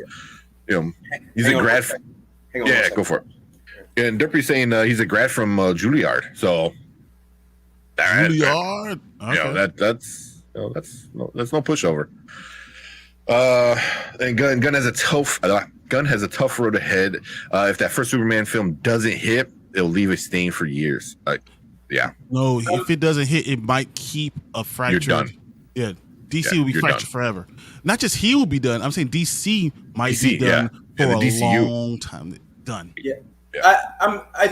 I'm curious to see if he sticks the landing because the past nearly 2 decades, Warner Brothers unfortunately just hasn't quite been able to get it right with Superman. Yeah. Well, you didn't make DC its own studio, which I'm like is crazy. I'm like, how do you not give it its own thing? And then they finally did that.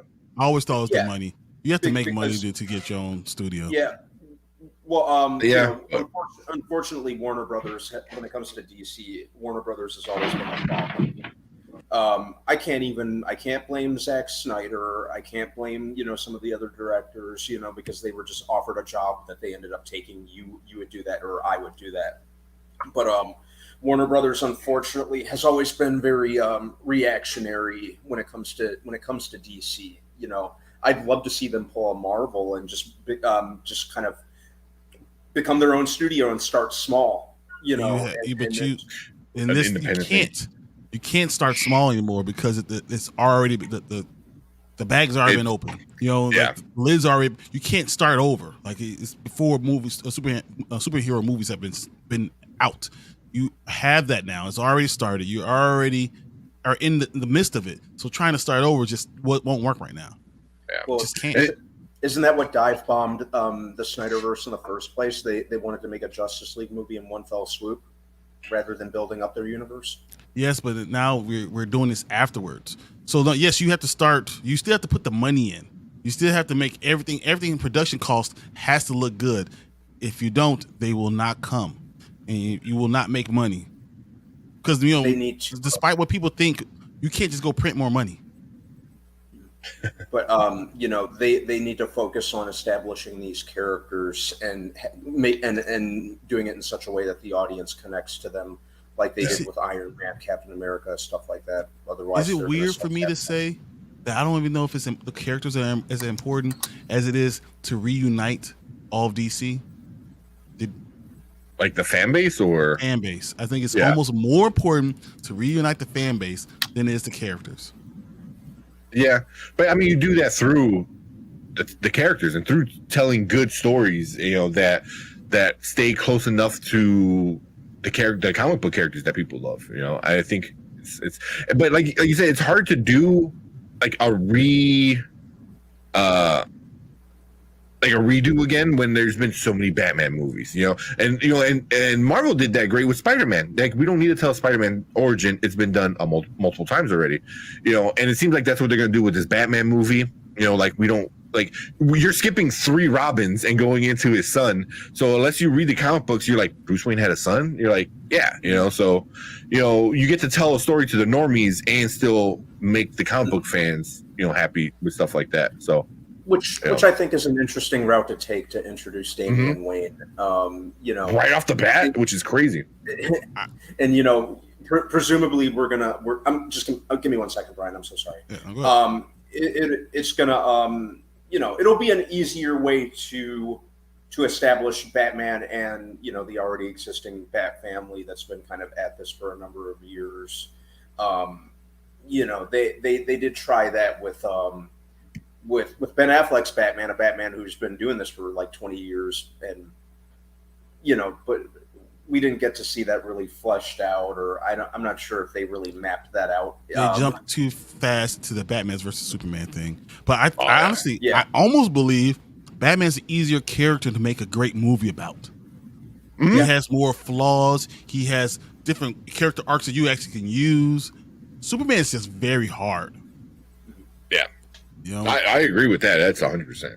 Like, you have to find a motivation for him, you know, and then the comic book's always like, yeah, you know, so they did an okay job in Man of Steel, but I just felt it was like a Superman movie that didn't feel like a Superman movie. It felt like it had no soul to it.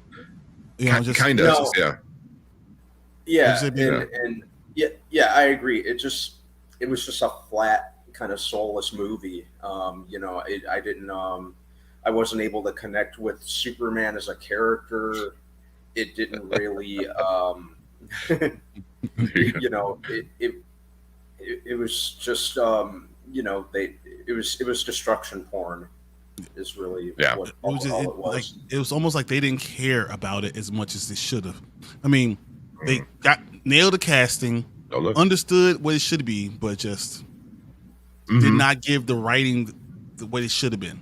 If they hit the writing, if you knock it out of the park, you can do whatever you want. That was all Snyder. Snyder likes that darker kind of 300 vibe, you know, where like back is against the wall and you have to figure it out right now, and you know, like stuff like that. Even that works with Batman really well. They should have not focused on Batman versus Superman. It should have been a Batman solo Batman movie first. 100%. And then it would establish more the character, so you wouldn't have to do so much in one movie. Yeah. If I had it my way, I wouldn't even do it really shouldn't have been a versus movie. I wouldn't have done a versus movie. I would have just done World's Finest would have been cool. Mm-hmm. That would have been so much better. Yeah, that would have been so much better. Because you run into that problem that everyone makes fun of that movie of. How are you going to make those two friends? Martha. It's the stupidest concept ever. It's like, now you're going to put these two guys against each other, which I'm like, okay, that happens in the comic books. That's accurate and stuff like that. But you do it before they were friends, before they understood each other's strengths and weaknesses and like where each other was coming from. You do all that. You jump the gun so much, you know, where a World's Finest is the best way to bring both of them together in the world, where you're like, you know, that's the best way to do it, you know, because you have the guy who's the day guy, the guy who's the night guy, and now they have to work together, and you know, it's just so stupid. It was a missed opportunity, and yeah, like I said, pitting them against each other, it was not a good idea. I mean, you did it too early without. I'm telling you, fleshing out the Batman character. They really didn't do it. I mean, they should have done that. I'm saying Ben Affleck would have been a very good Batman. And I can see the movie in my mind. I always thought it would be an awesome one because you believe it. You believe that this guy could pick someone up and slam them down on the ground. Like he makes sense. He's a big dude. Jump the gun. Pun intended. I need to fix my damn soundboard. But real quick, like I was saying, like Brandon Davis, Bruce Wayne had a son. It was from Ra's al Ghul chick that stabbed him in part 3. Technically. Yeah, but it's done in the comic books. It's done a little bit weirder, where he's like it is his, but it's more of a test tube baby. Yeah. You know, where stuff like that, and there's other Damians. Which I just love that name Damian for him, because he's the son of the head of or grandson of the demon head, or the head of the demon, whatever. And then he's also the son of Batman, which is, you know, so Damian's a badass character. Look up, there's an animated movie, Batman versus Robin. Yeah. And that one's really, really good. What happened? He said loved it. You know. Oh, okay. Yeah. So those animated movies are chef's kiss. They're so good. They're so DC good. knows how to do movies animated. They can do an animated movie. They know how to tell good stories. I was like, now just transfer that into live action. You know, I can see it. I can see it. But he goes, we're all tripping. That Steel was Man of Steel was nice. It was good. I enjoyed it. I enjoyed it. I didn't love it. It was just good. Yeah. You have the perfect character, the perfect casting, and I feel like the story could have been better. Yeah. Yeah. Yeah. Well, then Zach says Christopher Reeve Soups killed Zod too. He put him in the Phantom Zone. Yeah, he didn't kill him, man. Yeah. He just imprisoned him forever into outer space. Yeah. As he's being flipped frisbee away. Didn't he throw him down like? Didn't he throw him in that pit in the Fortress of Solitude? Not Zod, but his big goofy guy. I think. Yeah. The big brute guy. Because Zod was stuck in that little thing, and then he got frisbee. Didn't they all fall into that pit? Like both, didn't Zod fall, and then the big guy, and then Lois punched the girl into that pit? I think they did, but I thought they didn't he put him back in the Phantom Zone? Yeah, I thought they were in the Phantom Zone. Oh no, I think he does kill him. Never mind. Hold on, I'm looking it up right now because it's saying it. General Zod got banished to the Phantom Zone.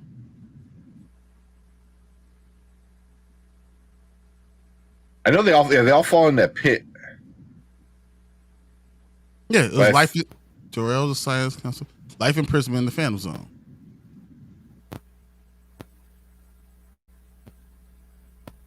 Yeah, they all fall in the pit. Oh no, the big brute dumbass just thinks he can fly still and falls into the pit. And yeah, Lois Lane throws the chick in. He throws Zod in the pit. Yeah. Yeah, I'm watching now. Ursa and Nan, we're all thrown in the Phantom Zone. Yeah. Well, I thought, isn't that how the movie ends though? I thought so, but it's been a long time. It's been a long time. Yeah, Superman 2. Yeah, Superman 2, yeah.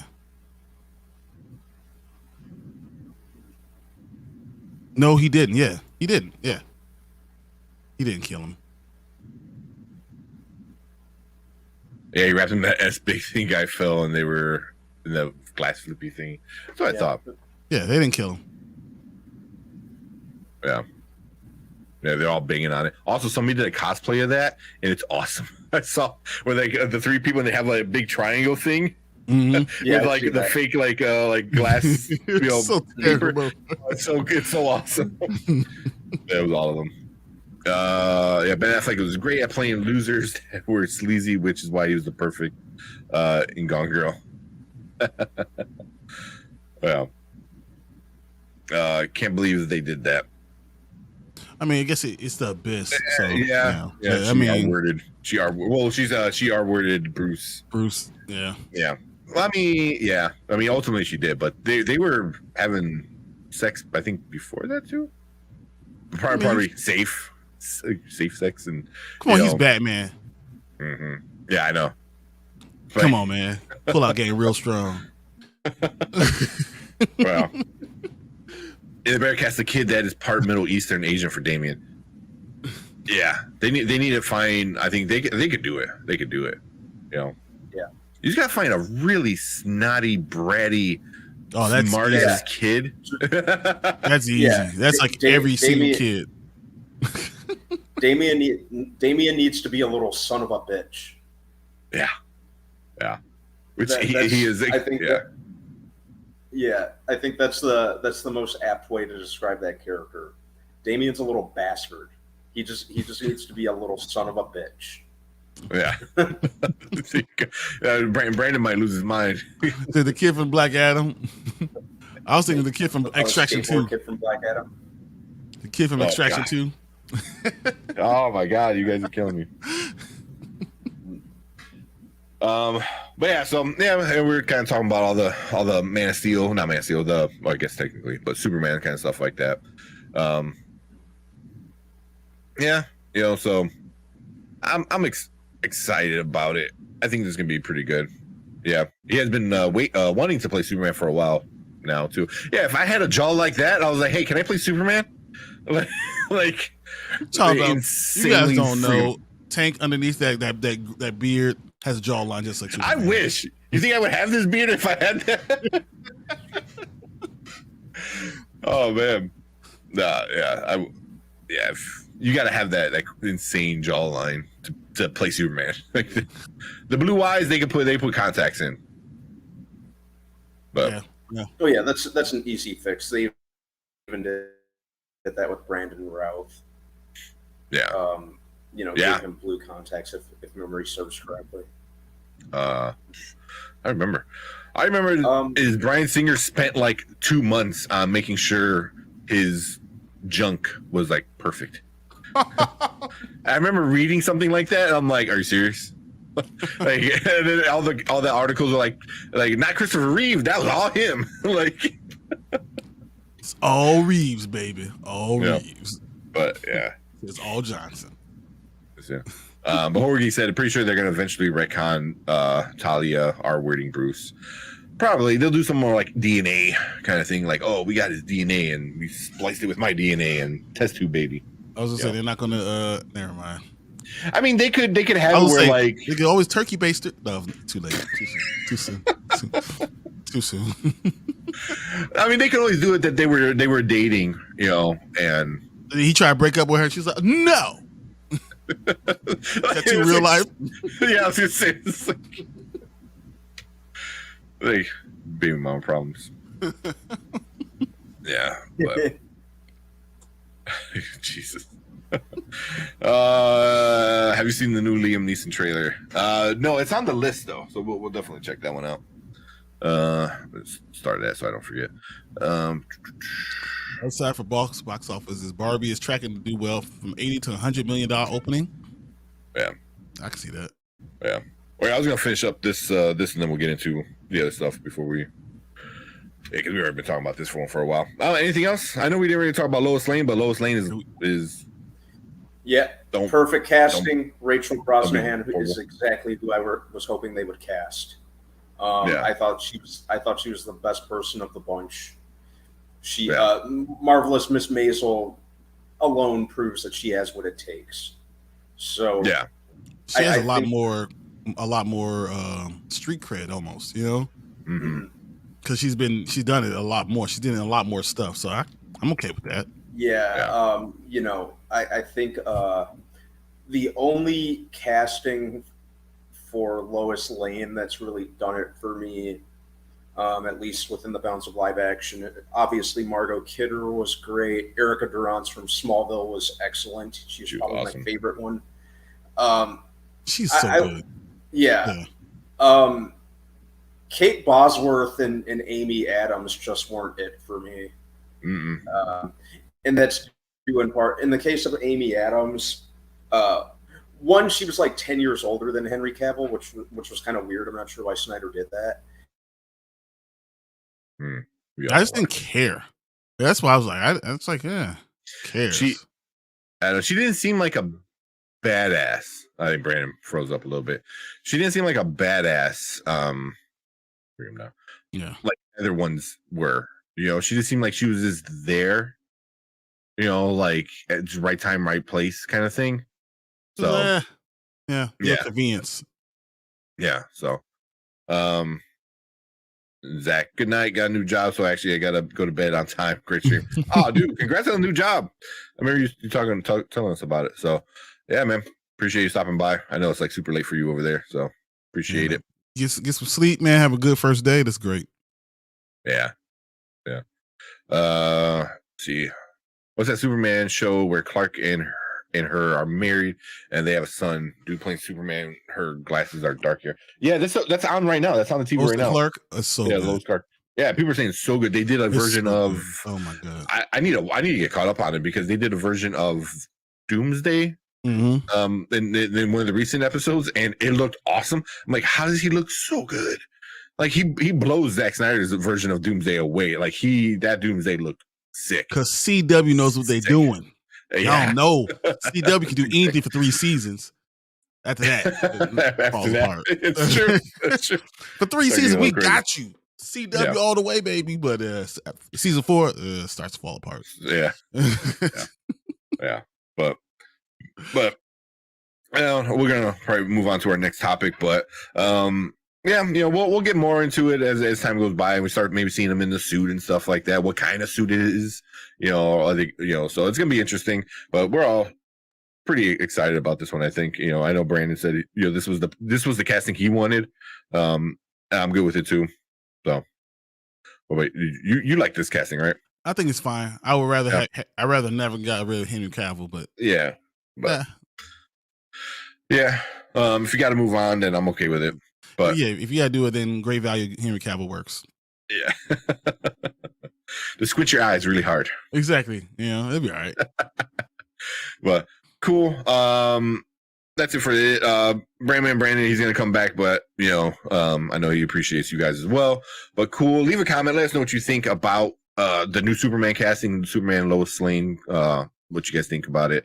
You like it? You hate it? Are you a fan? Die hard? Are you more of a Henry Cavill fan and you're upset? So I don't know. Leave a comment. Let us know. Hit that subscribe button. If you're not already a subscriber, hit it. If you are, appreciate you guys already joining the group.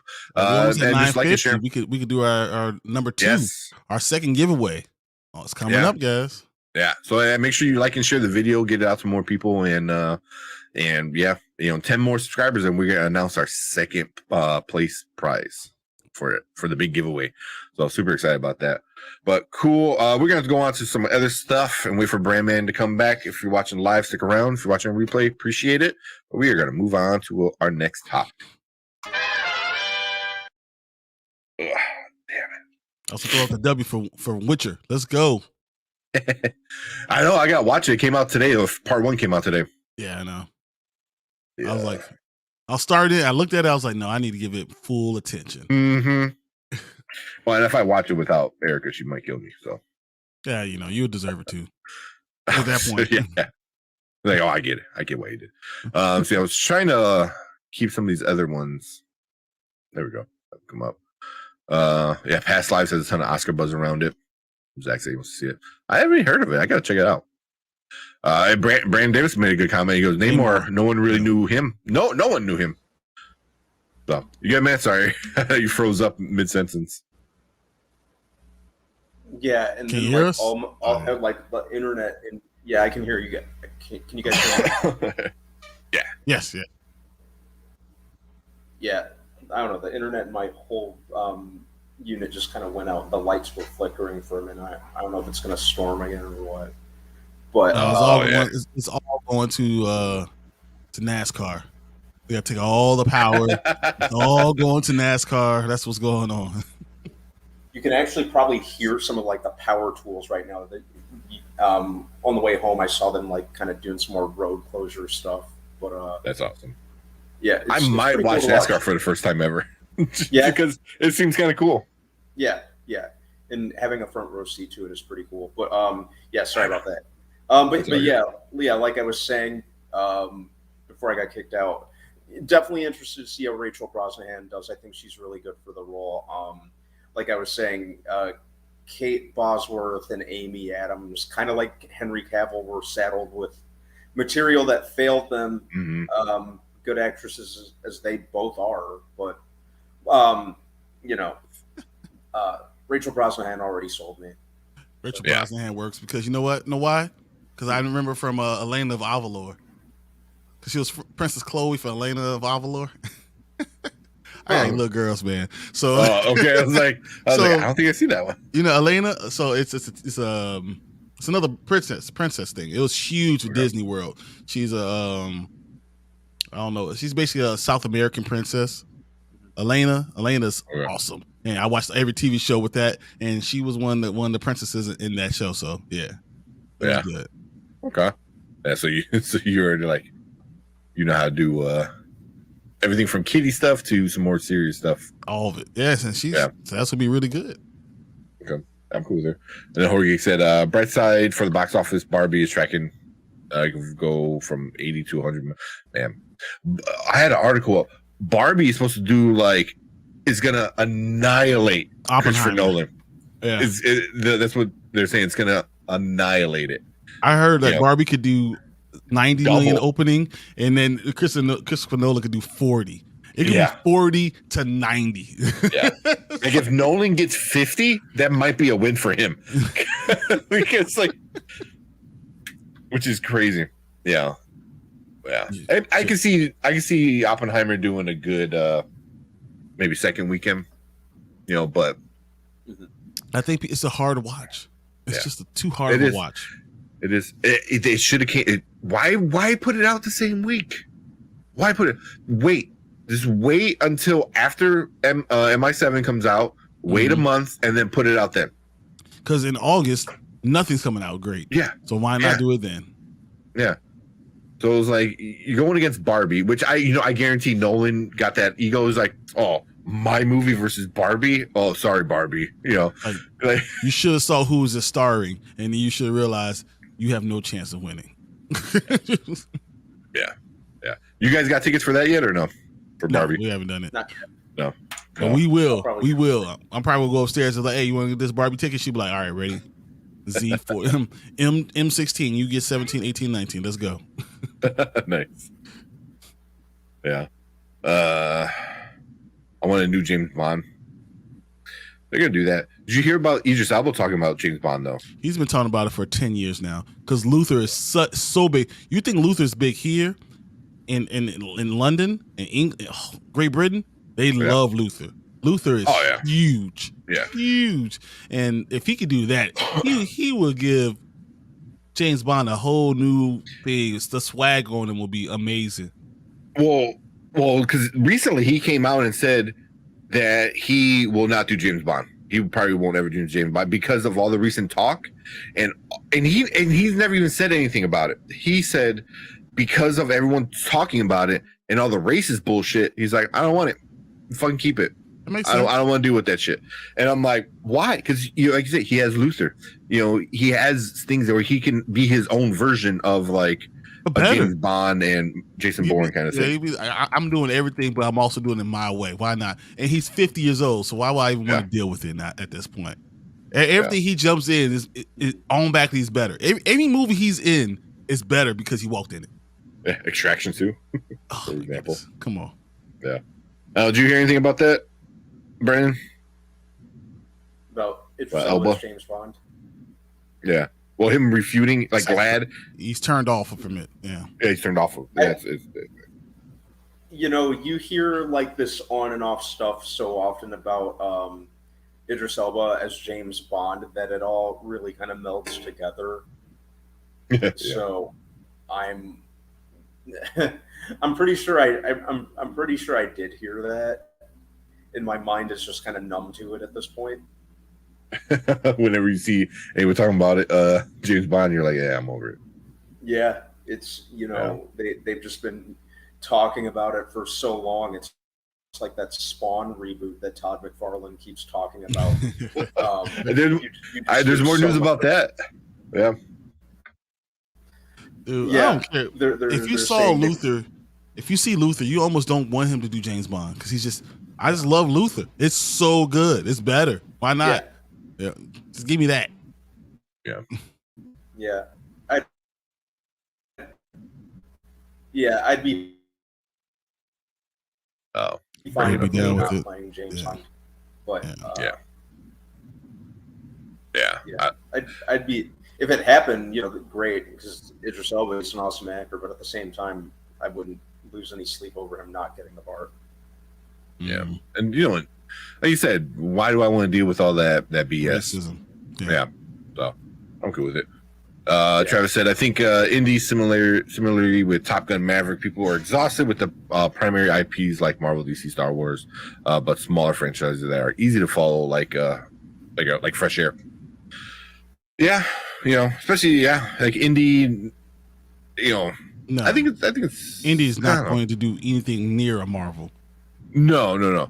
But he's saying they're exhausted. But of the primary IPs, like the big IPs, like Marvel, DC, Star Wars. But indie is not a big IP, so it's more like Top Gun Maverick. So it should be You know, it should do what Top Gun Maverick, but it's not going to be the same type of movie. And it's not going to get.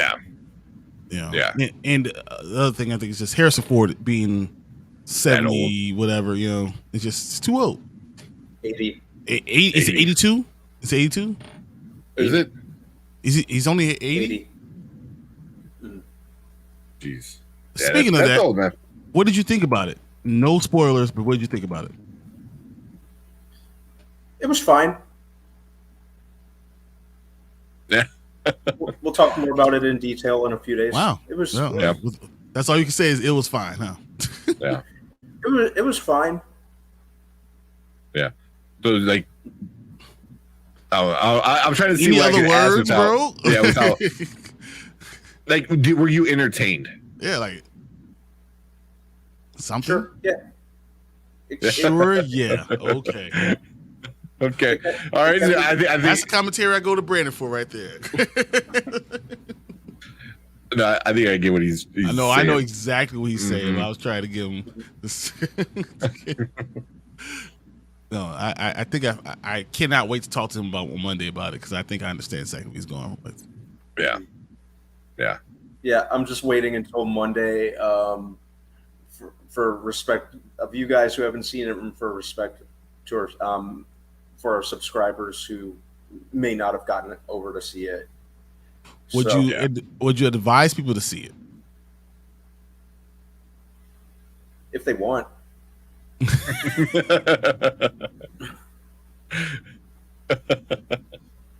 You know what? Like, he's saying so much by not saying a lot. Oh my god! So I'm curious. That was good. Oh, that was so good. If they want, don't blame me. Yeah. Right. Trevor said, not to say Indy will be shocking success at the box office, but I find it hard to believe it will bomb. Yeah, people will know the movies and the star is front and center on the poster. Yeah, but he's also front and center and old. And it's also $300 million that they spent on the movie. Really? So bomb. So understand what I'm saying with bomb. It's going to bomb because it's not going to break even. It's not going to break even. Yeah. Yeah, I don't see it. Yeah, I don't see it happening. You know, it just the tracking hasn't really been anything mind blowing. You know, even Kingdom of the Crystal Skull, people were just losing their minds over the concept of a new indie movie that year, and you know, despite the general consensus on it, it did very, very good for itself. Yeah, you know, I'm not sure people were really clamoring for another Indiana Jones movie at this point. No, not at all. You know, especially after the last one. Yeah, it really seemed like the studio was making it just to make it. And I'm okay with it because if Catherine Kennedy is gone because of it, it's a win for everybody. Might be the last straw. They said it is. This is it. Yeah. Yeah. If it bombs, this got to be it for her. Yeah. Because like they dealt with her BS because all the movies she's been doing made a lot of money. So now you deal with the BS and a bomb, you're done. Yep. You're done. And then Brandon said, Tank Brian and me coming over this weekend. Brandon, I'll bring liquor and chicken breasts. watch NASCAR out your window. My house is your house. It's There you go. 2.2 mile track, 100 laps. That's what you're going to get through the city of Chicago. Just got to be awesome. Yeah. This is going to be a figure 8. It has to be an incredible sight to see. I just want to see it. It's going to be really interesting. Yeah, it's going to be a really interesting thing to see. I know a lot of people are, I know there's a lot of naysayers and people, but I don't know. I think the concept is really, really interesting, and it's been really interesting to watch. You know, even with the setup and all that sort of thing. At one point, I actually considered going out and crashing at my parents' house for the weekend and just being away from the city. But then at the same time, it's like, how often will something like this happen? So I think it'll be really interesting to witness. You know? Yeah. I just hope nothing stupid happens. Me neither. You know. So yeah, we'll see. We'll see. Yeah. Also, you're pretty close, I know. The smell of that high octane gas is like, for me, I love that smell because like my dad, had a dragster car, and they use like super high octane. It gives a different smell. I think they use like octane 100 or 98 or something like that for NASCAR. So it's gonna smell so bad over by your house. I know. Depending, you're gonna have the Canadian smoke and NASCAR, fumes. But I'll have the fans and the air purifier on full blast. yeah. But that's gonna be fun, man. You for sure got to take some pictures. Oh yeah. I'll definitely be doing that. And some video. That's what I want to hear. Yeah. Like, what the hell? There you go. For what you think, get a drink. Why don't you let me know? I'll swing by for an hour or two. And how you gonna swing by? All those streets are gonna be closed. You're gonna have to walk from To walk. I don't even know how far it was. Like I don't know. Over by Soldier Field. Yeah. Parachute in. That's the only way to do it. Get one of those choppers. All right, let's get into Secret Invasion. It's a red line, baby. Red line. All right, let's get into a main topic. We already been talking for 2 hours. 2 hours on nothing. Yeah, I know. All right, let's get into Secret Invasion. Where we at?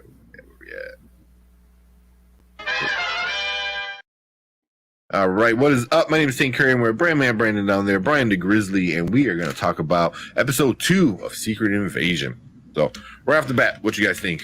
Start off with Brandon. I thought it was pretty good. It kind of established kind of more how deep the rabbit hole goes with like the Skrull infiltration. I don't even want to call it an invasion. They kind of established the fact that it's very much an infiltration. I think the acting is really on point here, especially coming from Sam Jackson. I love the interaction between him and Rhodey. I thought that was really well acted, really well written. Probably my favorite part of this particular episode. So it's really cool to see like more of Nick Fury as a character and kind of get his time in the sun. It's pretty cool to watch. It's definitely upping the ante with the whole political thriller vibe. I think I mentioned that last week. I really like that idea. We saw that with Captain America: Winter Soldier. It was kind of a political thriller. I think it's really running with that. And it's drawing me in more and more, and it's leaving me wanting more. Just to kind of see. It leaves me very curious to see what happens next. Plus, the way that ended, I didn't see that coming. The very last scene. So I was like, how about that? Yeah. But yeah, those are my thoughts. All right, what you think, Brian? Just really interesting. As you said, from the whole thing with Rhodey was, that conversation was interesting, but I felt like as he was speaking, the more I felt like he was a Skrull. I was like, yeah, this is not Rhodey. Rhodey is a Skrull. We're gonna see how high this goes up. That's how he got into position. Because why did just get a random black guy this type of position? Yeah, I don't know that's going to happen unless even being Iron Man's best friend don't get you a position in the government. So I just feel like it had to be another connection, especially after seeing all the other Skrulls that we saw, for the council. So like, prime minister, like presidents all over, leaders of state, heads of state all around the world being Skrulls. And especially now we know there's over a million Skrulls were dropped in the middle of everything. So, I mean, that just tells me that more heads of state are going to be announced as Skrulls, and we have 4 more episodes. So Rhodey's definitely going to end up being one. And as I was telling you earlier offline that I think that they're all going to be in the warehouse, and that we're going to be able to see these people. And then the Skrulls didn't get rid of the bodies. Like we're still going to be able to see a lot of these people around. That whole thing with Sam Jackson at the end was really, really, really, really weird. So if he had his ring over there, right, Oh, and that he was coming. It wasn't like he came for the first time in 5 years or 8 years. That means he was regularly coming back to Earth. Mm-hmm. And now, also, does he know that she's a Skrull? Does he know that his wife is a Skrull? Maybe he does, maybe he doesn't. We'll find out in the next episode. And if he doesn't know, how pissed is he going to be? Pissed off he's going to be later. And then how pissed off would everyone else be knowing that he's been coming back to the Earth, smashing and going back up to the space station? Like all this time, this whole war could have been avoided. When you came to Earth and you just wanted to come and deal with something, you could have dealt with it before. Mm-hmm. And then if he knew she was a Skrull, why did she have to put the face on? Change who she was as soon as he walked through the door. So that's why I feel like maybe he doesn't know. Yeah. So and then that means even more of the Samuel Jackson like not knowing what the hell he's doing.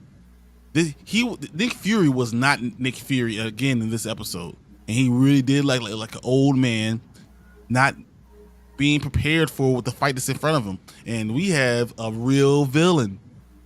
Mm. We have a great villain. I think that he's probably my favorite part about the entire thing. Gravik is a badass. Yeah. And he's going to be now he's the supreme leader of everything. Like there's one person that they listen to, and that's him. That's interesting. There's just a lot of things out there that I didn't see coming. I still don't know what we're doing with Talos' daughter. I don't know what she is. Gaia is like, sometimes she seems like she's on their side. Sometimes she seems like she's on her dad's side. Like she is always in between. I think she's trying to play both sides. And I wonder if Gravik is actually playing her, knowing that she's playing both sides. Because he knows how the inside of everyone's working. Yeah. And then the introduction of Super Skrulls. Oh my God. This episode has so much stuff. My only down part is really Samuel Jackson right now. Well, not Samuel Jackson, but Nick Fury. Yeah. I don't mind the Nick Fury stuff because the first episode I'm like, oh, why are they doing him like that?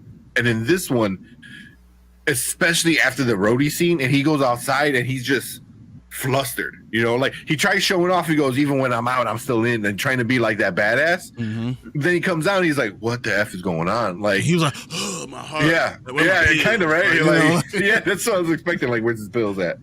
But the whole time I'm like, okay, obviously they're doing this on purpose, and they're making it seem like he really is messed up. That Gravik knew as soon as he got dusted. When Fury got dusted, he never came back the same. That it messed with his psyche that much, and Gravik knew this. Mm-hmm. So I was like, they're building a relationship up.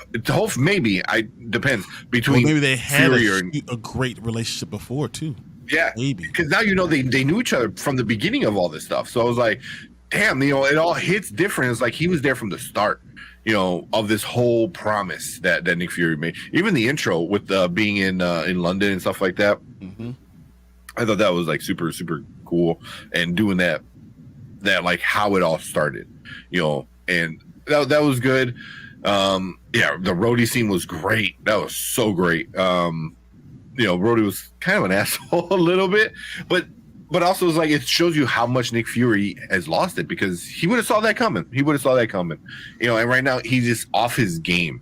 And at one point, it's going to be, he's going to shave off his beard, put the eye patch back on, and become old Nick Fury. Yeah.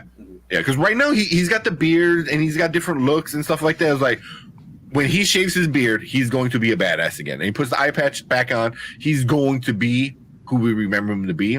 But right now, he's going through all those the problems, and now with the wife thing, like, what's going on with that? Does he know? Does he not know? I think he does know, because I think she was the one that introduced Fury to Gravik when he was young. I think that's the same Skrull. They sounded the same. I don't know if they're credited. I think they were credited. That actress was credited as that Skrull. So I don't know. I mean, they could always change it. It's not that big of a deal. It's a bunch of makeup anyway. But But yeah, overall, I really like this show so far. You know, it's not high action, but I don't think it's ever meant to get there. But there's action going on. It's not Andor. It's not nothing going on. It's stuff going on. Like you're still seeing a lot of stuff. Yeah, you know, it matters. So. But it's built. You see the steps. Yeah, you see the steps, which is important. Can I ask you guys? I know we usually go good, bad, and other stuff like future things, but do you think the fact that he hasn't changed back into Nick Fury means that they wasted Maria Hill being killed, or the fact that they didn't show her inside of her casket tell you something else, that she's not dead? What do you think, Brandon? Why don't you go first? It could be. I think that they definitely could be going for that bait and switch, you know, with that not being her. However, at the same time, if it really was her and Maria Hill is dead, you know, I think it kind of works to the show's advantage, just because it shows that you know, we're dealing with, you know, it shows the gravity of the situation, the severity of the stakes, and you know, the fact that really no one is safe. So you could have did that with any other character. This is supposed Maria Hill is Secret Invasion. She's a big part of Secret Invasion. Like if you look at the 8-part comic, you know, the 2008 one. I know they did one more recent, but the 2008 one is the one I go by. Mm-hmm. She's huge. She is. She's like the mainstay in the whole thing, and they kill her off in episode 1. Or do they bring her back episode 3, and now 3, 4, 5, 6 is all based on what she's learned, what she's really been doing. That she was a Skrull and all that other stuff, and that she was been infiltrating, you know, further in. She's actually more than what, you know, we knew from before. They could.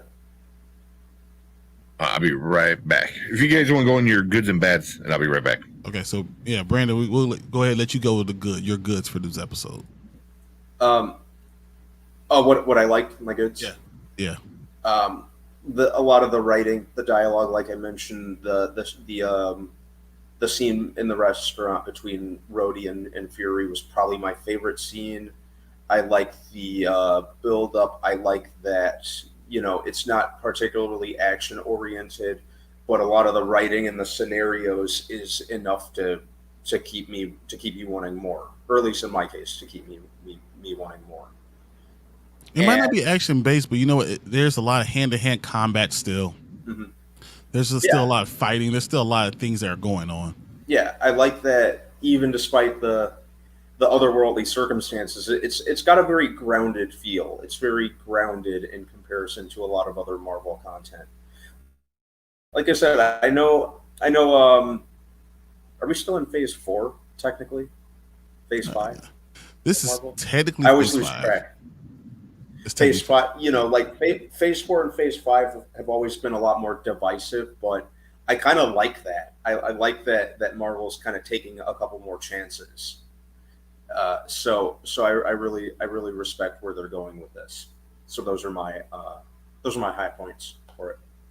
Okay. How about yours? I think I kind of talked about most of my good ones in my soliloquy. I know that went too long, but I go long all the time. Can't help it.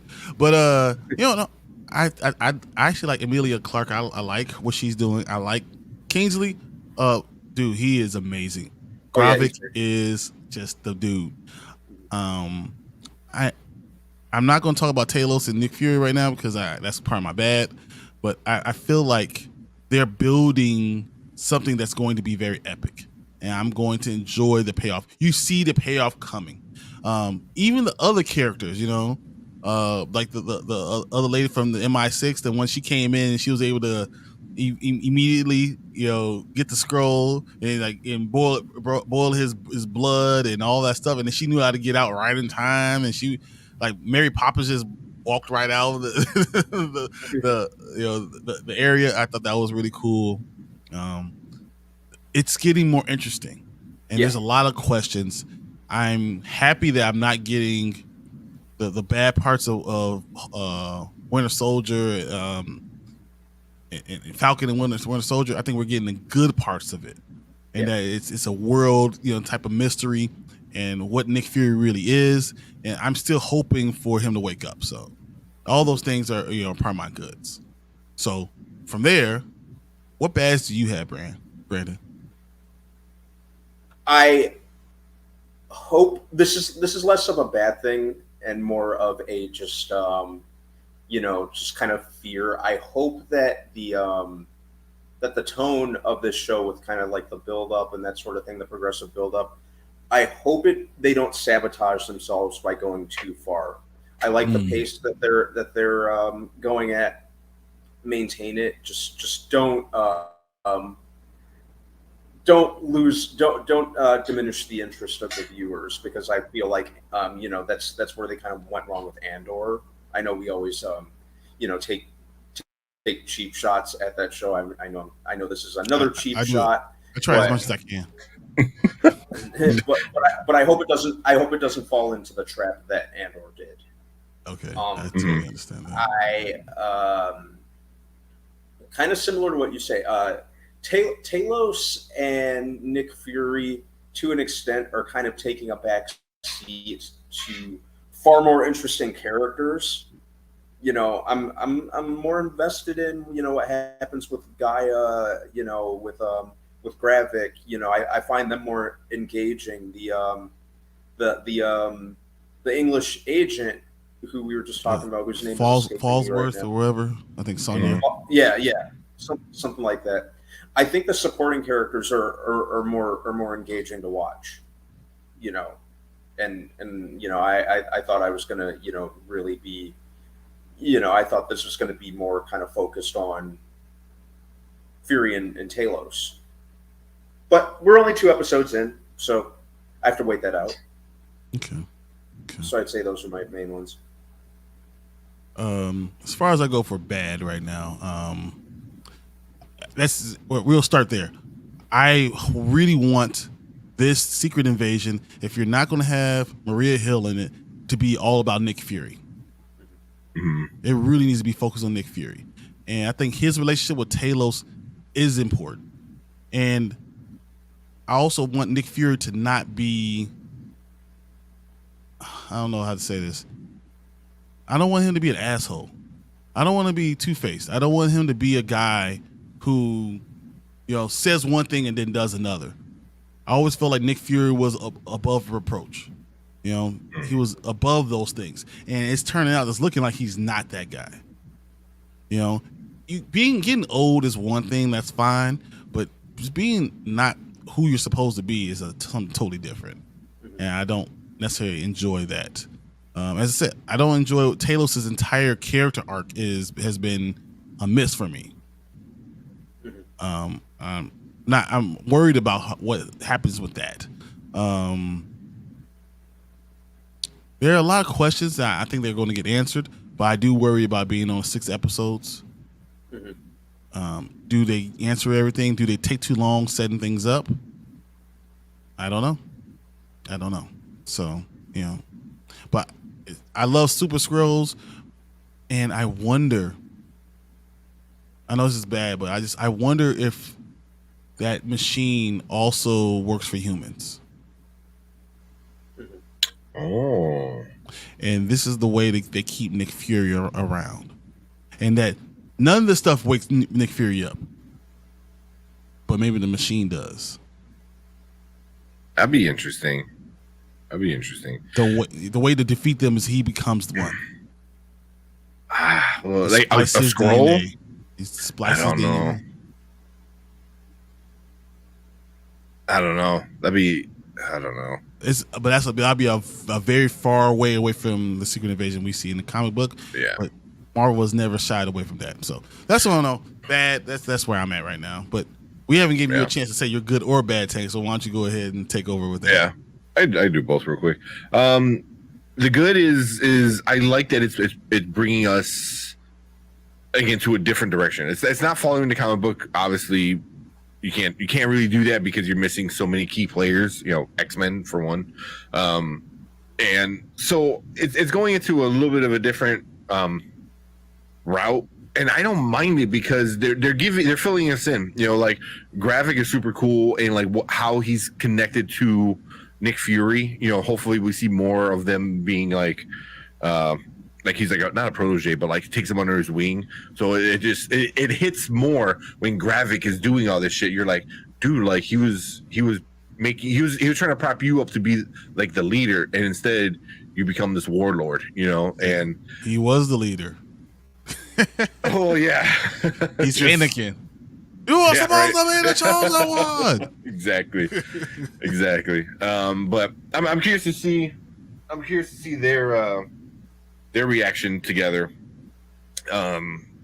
You know, and then obviously the wife and stuff like that. There's a lot of questions I think they can answer in time, because none of the questions are like too crazy. You know, the wife one's probably the most, but that could be easily like they fell in love and blah blah blah. And, yeah, 1 minute later we can know into the next episode. We can know exactly what's going on. Yeah. So that's not, you know, crazy. You know, but you know the good is for me is definitely Gravik. You know, he has been a good bad guy, a good villain. Thanks, Mark. Yeah, he's been really good. He's been fun to watch. You know, because he is very ruthless,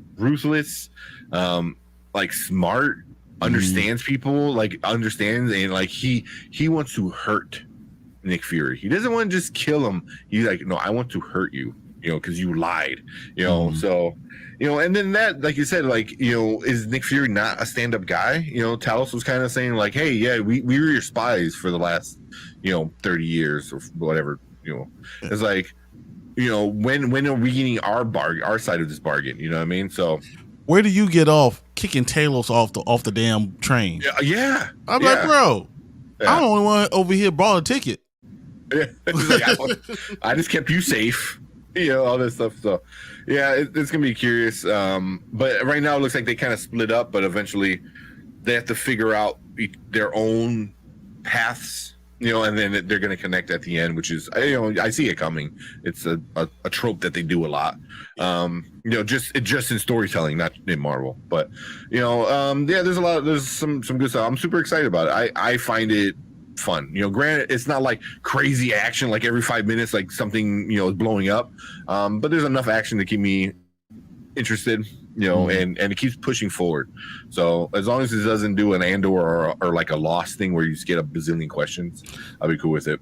But yeah, with the bad, the bad is oh man, I'm trying to think of like something like I really didn't like. You know, I'm still upset about the Maria Hill thing. I hate when they fridge characters. You know, I hate when they do that.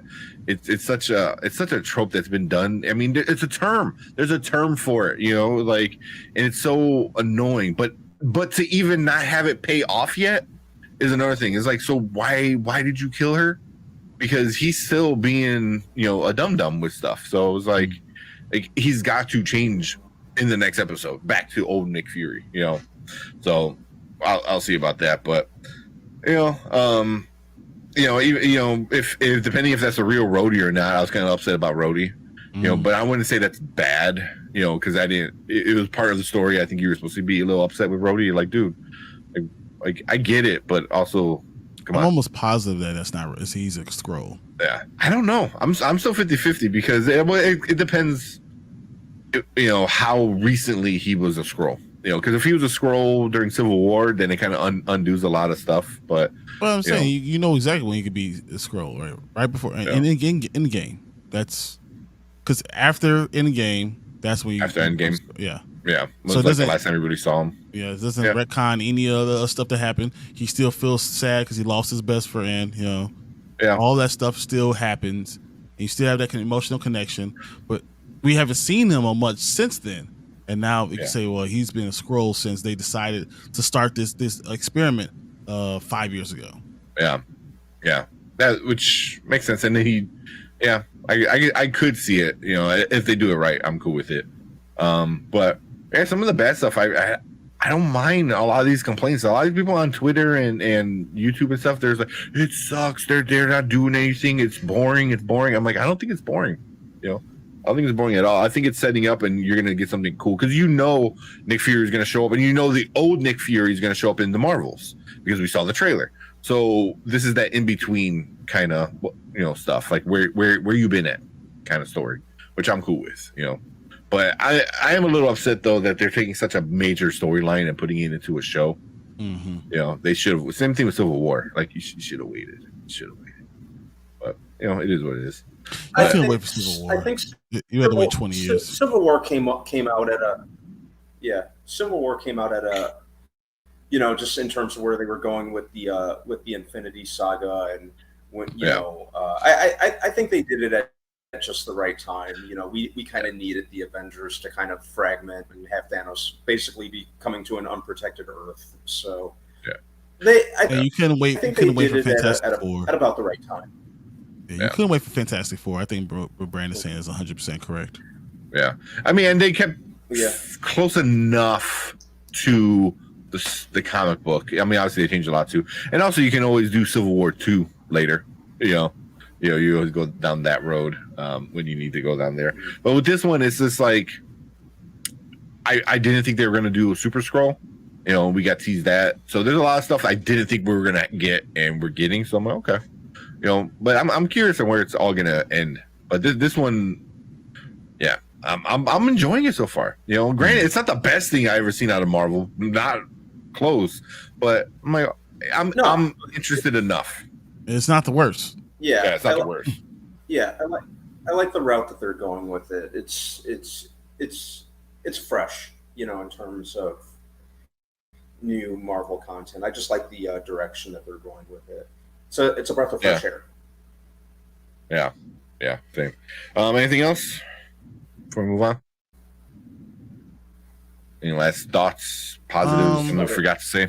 What do you guys think is going to happen in the next episode? It's hard to say. It's kind of hard to say where they're going to go with it. Because they're really laying on thick that it's supposed to keep you guessing. You can't trust anyone. So I'm not even comfortable speculating. But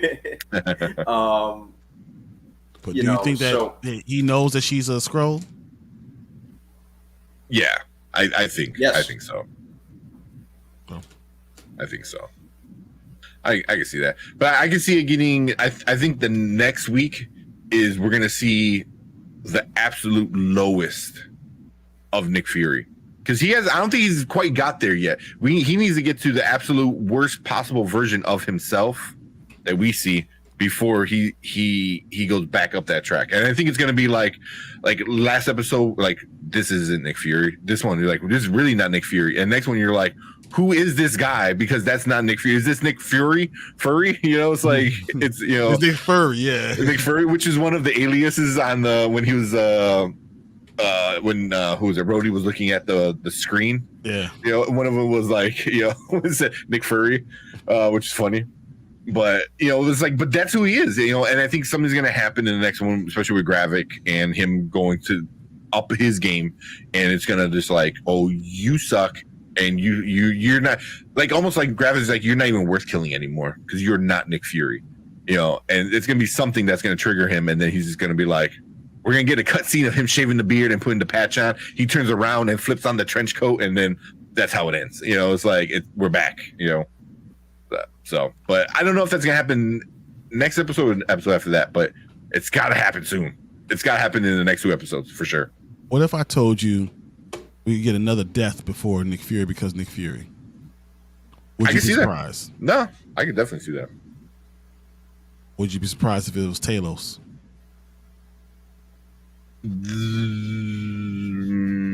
I would be surprised if it was Talos. Yeah. Because right now they're on different tracks. I don't see that. Okay. I would see it. I would see Gaia being killed before Talos. I think she goes on for a while. I think she might. I do too, but yeah, I can see her dying, but I don't think Talos dies yet. I mean, that will be another way to wake him up. Yeah. But then, I mean, then you just wasted the Maria Hill on that point. Like it takes two people to die for you to, so that first one's just not even real. Yeah, and then Cleves is in here. Yeah, but what if that's exactly what it is? You said with Maria is not dead. Yeah. Maria literally was a scroll. They put her in the box. They knows what was going on, and but then she didn't turn back. Maybe she wasn't dead yet. Maybe he walked away. Didn't die at all. Yeah, but he walked away, and he had to leave. Right? They took him and they threw him in the van. Mm-hmm. Put the black bag of them and threw in the van. Yeah, what Talos did to get him out. Yeah. So maybe Talos knows that wasn't Maria. It was a scroll because it was a plan, and he didn't want Fury to know yet. And that way, Maria is still alive. Maybe. I hope she's not dead. I don't think she's a scroll though. Because they brought Nick Fury back from the dead. Without being a scroll and all that stuff like that too. And he came back in Civil War. Mm-hmm. Was it? Or Winter Soldier? No, Civil War. No, yeah, Civil War. So I don't know. But you never saw Nick Fury dead. You saw her. You saw like he got. Yeah, she was like gone, which you're like, holy shit. But that's what makes me think that she's not. She was never. She's not Maria Hill. Yeah. I'm curious. Yeah, Nick Fury is playing us. He's setting everyone up, which would be awesome because then him being stupid, is a game. But we'll see. Fury's faking us with that walk. Yeah, with that like limp and like. I don't know, but I tell you that machine could help him out, make him feel younger. I don't want to see Fury around for a long time. I don't want to see that because they're doing that in other things. That's like say Craven. It's like, oh hey, here's a drop of radioactive lion blood. Now you're Craven. I don't want to see that. I want to see Nick Fury being the badass spy. But wasn't Nick Fury? Didn't Nick Fury become like a super soldier type? He took that serum before. I think you find out later in the comic books that he did, but or a lower dose of or something like that. But that way he stays around for a long time. Yeah. But now we're gonna get the shave scene and he's gonna put the patch back on and he's gonna be a badass again. But I don't know if that happens next episode or not. But it's going to happen soon. It has to, because if they do that at the end of episode 6 or even at the start of episode 6, that's no. You need a waste of entire season. Yeah. But cool. Anything else? Move on. Talking about for a little while now. Yeah, I think we're good. I think we're good.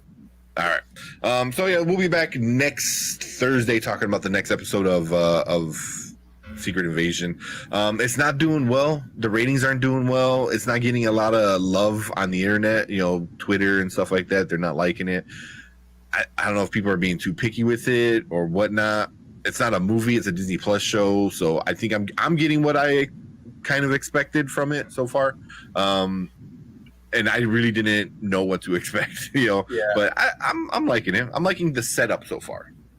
Yeah, I think if the internet's proved anything, it's a lot of the internet kind of just complains just for the sake of complaining. It's a very spoiled culture nowadays. So I'm trying to avoid it when it comes to shows. The way people react to like casting is making me very disillusioned. It's just I'm going to start. I think I'm going to stop looking at a lot of things on the internet when it comes to this sort of thing. It's just too toxic to the point of exhaustion. Yeah. So I don't know. I mean, with it, it's frustrating. Excuse me, it's frustrating for sure. But yeah, that's the world we live in, I guess. I don't know. But cool. We'll be back next Thursday talking about it because we're all enjoying it enough. But if you want to join us live, make sure you hit that subscribe button if you're not already a subscriber. We are live every Monday and Thursday, so you can join us and let us know what you guys think. But that is it for this kind of discussion for episode 2. We're going to move on to some other stuff. So if you're watching live, stick around. If you're watching on replay, appreciate it. Hit the subscribe button. If you already are not subscribed, hit that like button, hit that share button. We're on our way to 1,000. So we need your guys' help to get us there. So definitely we appreciate anybody who joins the Spoiler Kings with us. But appreciate you guys. But we are going to move on to our next topic for the night. All right. I got 1 trailer for sure. 2 if you want to watch it. The other one. Let's watch the first one and then we'll see how tired I am. Yeah. Because I'm like, for sure we got to watch this because people like Zach already got like 300 views on this fucking trailer, you know, and I know you're gonna like this trailer. But it's the Dune Part 2. Done. Official trailer 2. Which I haven't watched yet. So me neither. I was surprised to see them drop that today. That's cool. Yeah. I'm excited. We're doing this. Yeah. And the other one, if you do, it's Futurama. The official trailer for Futurama, which I am so fucking excited about. I know you are. You're so excited. He's such a Futurama nerd. The trailer was so good. I'm like, oh, it's so good. They're so good. Funny. Yeah. So, but for sure the Dune one, and then we'll see. But cool. Let's knock this one out, and then we'll. Hold on. Let me make sure I got the audio sharing and all that good stuff. Oh man. So I had to go upstairs, and I thought it was like something crazy with the baby. There was a. Erica's like, it's a giant spider. I'm like, yeah, okay. It was a big motherfucking spider. It was a big boy. All right, show me where that spider is. Oh my god.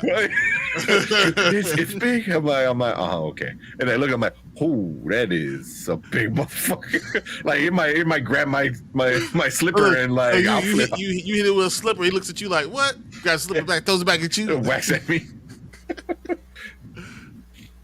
Because I always joke at the cat. I'm like, oh, the cat, you're my spider killer. And I was like, no, stay with that motherfucker. He might rip your arm off. it was big, man. So it's like, shit, okay. I am not even mad about it.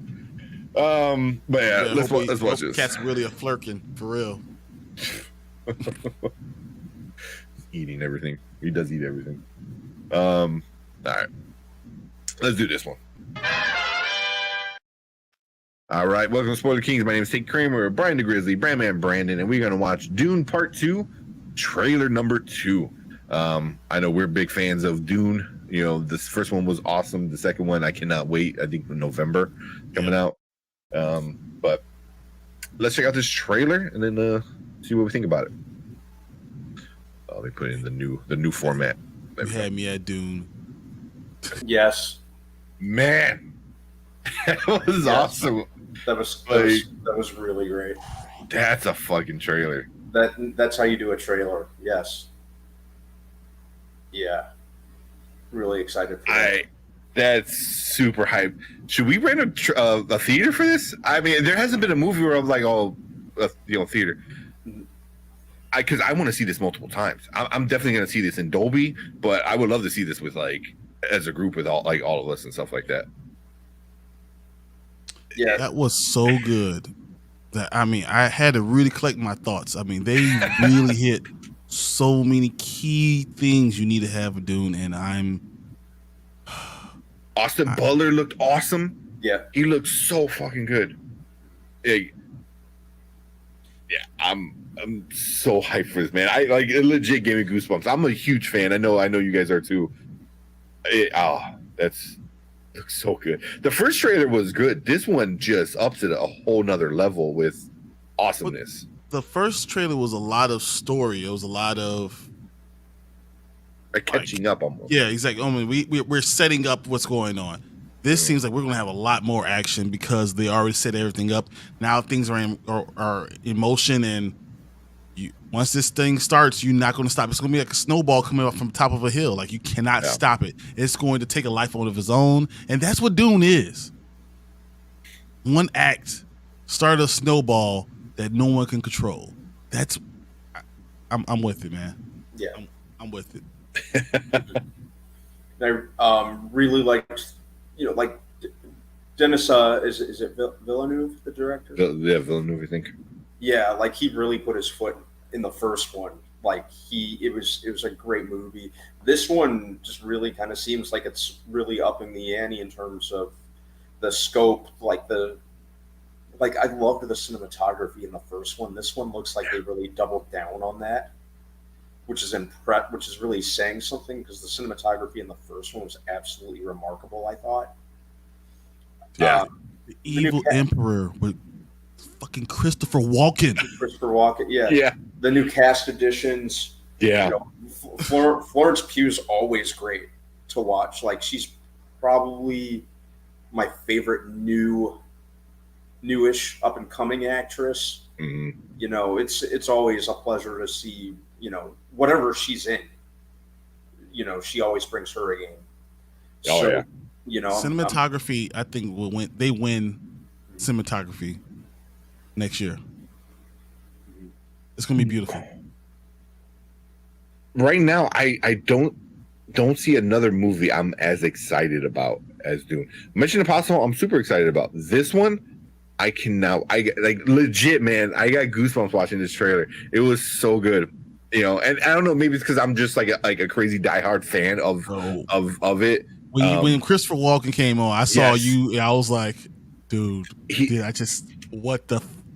Yeah, because like I knew he's the Emperor. They already said it, but seeing it, and Christopher Walken being like, be serious, not be the goofy Christopher Walken character that he is, which he does. That's fine, and it's fun to do. But it's like, no, this is a serious thing, and he's really good at that. He's really good at being like a very intimidating bad guy, and he hasn't done it in a while that I can think of. But yeah, oh man, dude, the black and white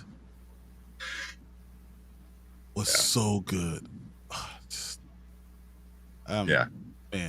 I don't know. We might get a private theater for this, man. Even if it's just the three of us, because I don't know. Like Fredo was one of our other friends. He usually comes to a lot of these private ones. He didn't care for the first one that much. I don't know. Maybe we'll see what we can do. But if we get it, then we can bring people that we talk to on the chat all the time. Hey, Brandon, let's go, BD. You coming with us? Yeah, heck yeah, man. I think that would be real cool. Yeah. Man, it was so good. This is the first time I watched it. Obviously, like I know Brandon, you said the same thing. It's just, it's like you said, it looks so good.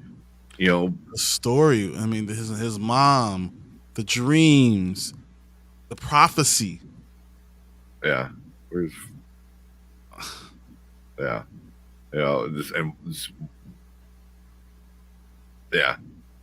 Yeah. Like he looks so good. Like, I know it looks stupid. He just looks like powder, but like, powder. But that's how all that's how they decided to do that with this like style of it. Like all the Harkins are this like bald black and white kind of. The evil people that he was, the viciousness, like he was so good. Yeah. And that's it's really. But I mean, he's replacing Sting of all people. Who played Sting in the original.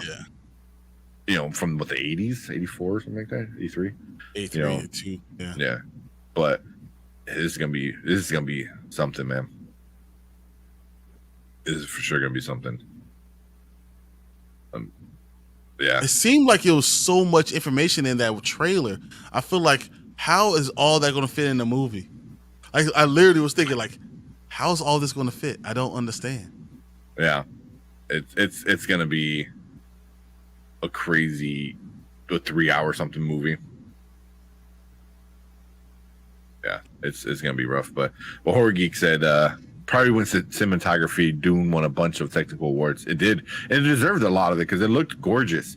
But is it gonna? Can this movie be up for Best Picture? Hell, somebody flush the toilet.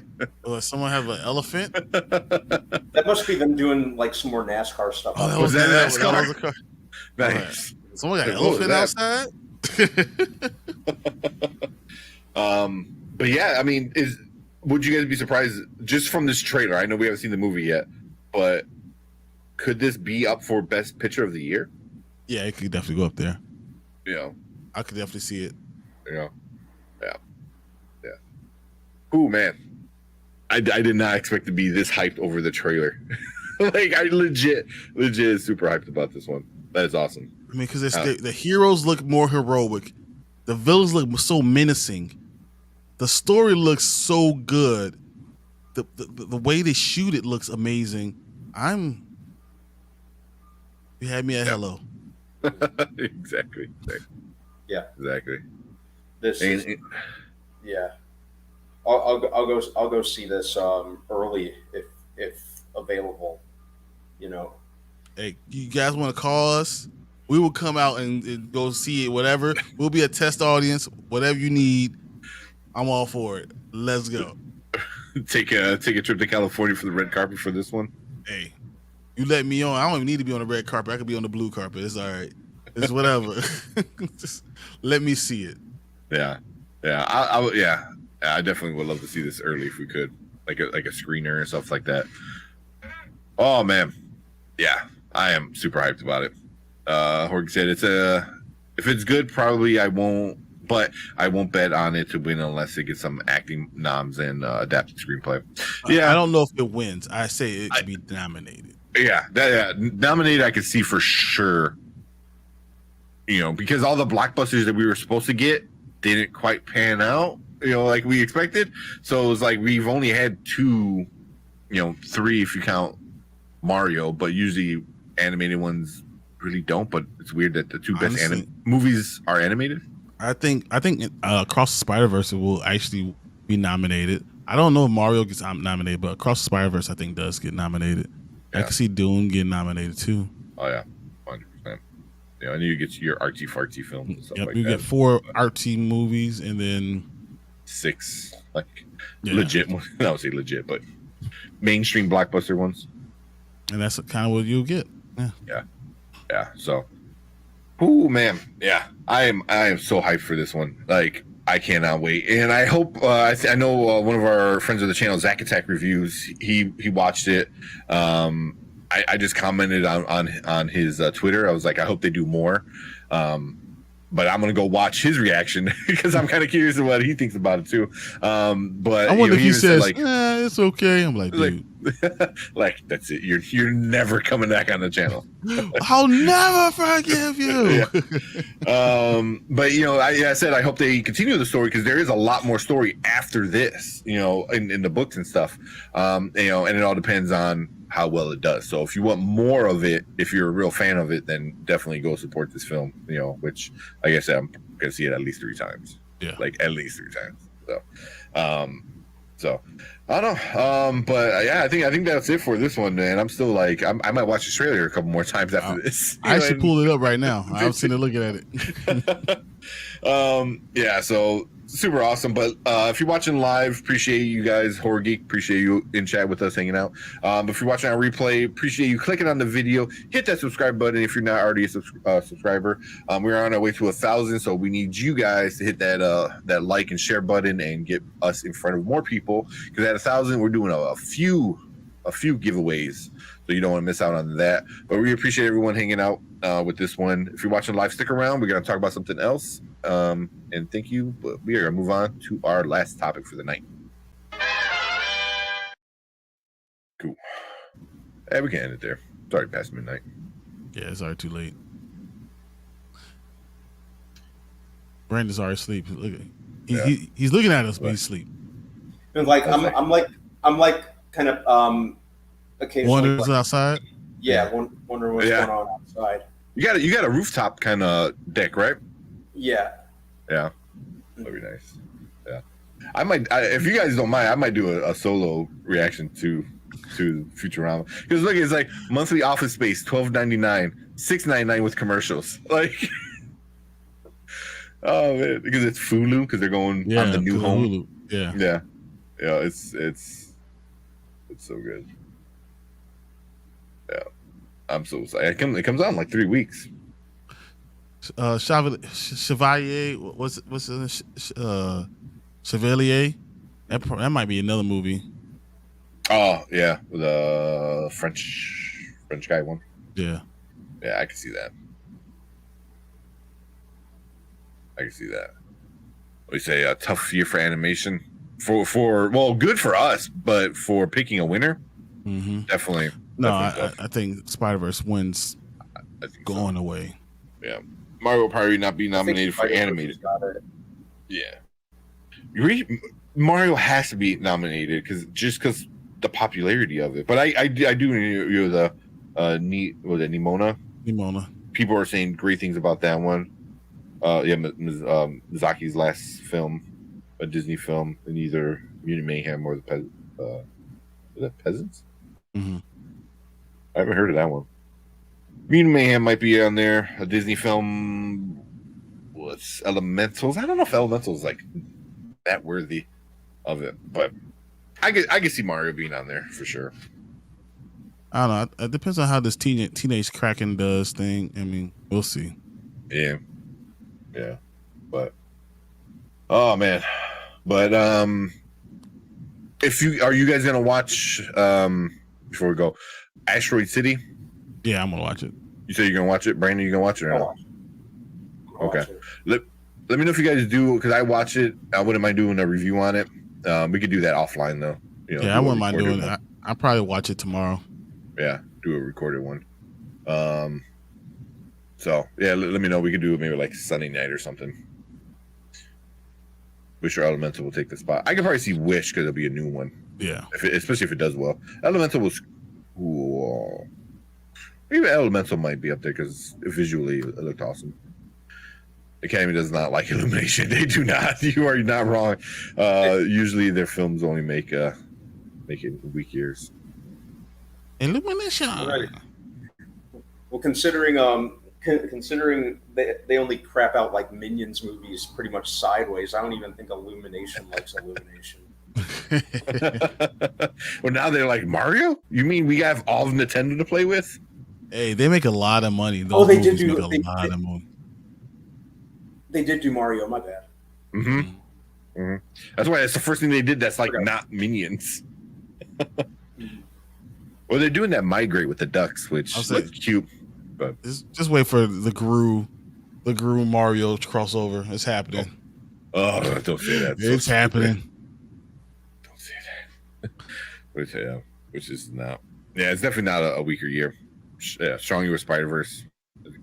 Clear for, because if Spider-Verse is definitely be nominated and probably win animation, but it should be in. It should be nominated for Best Picture. Yeah, and if it's nominated for Best Picture, it's almost a guarantee that it's going to win Best Animated.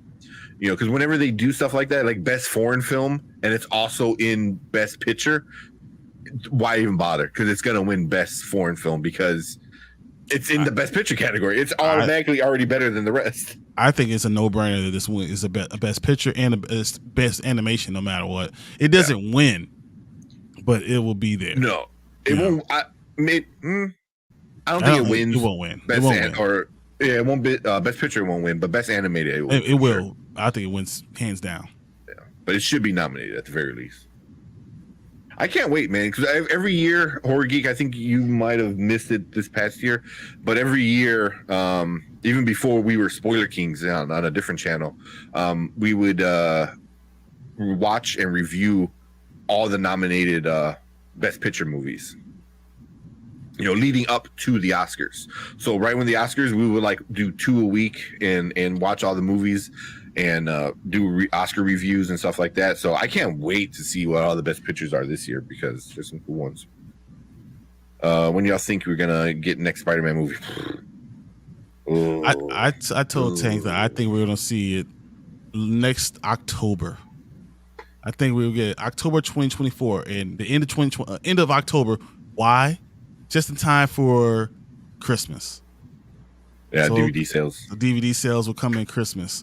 And you get all the toys and everything for Christmas. So it could come out as late as November, and then it comes all the toys are there for Christmas, or as early as October, and then you get DVD sales for Christmas. I could see it happening late year 2024.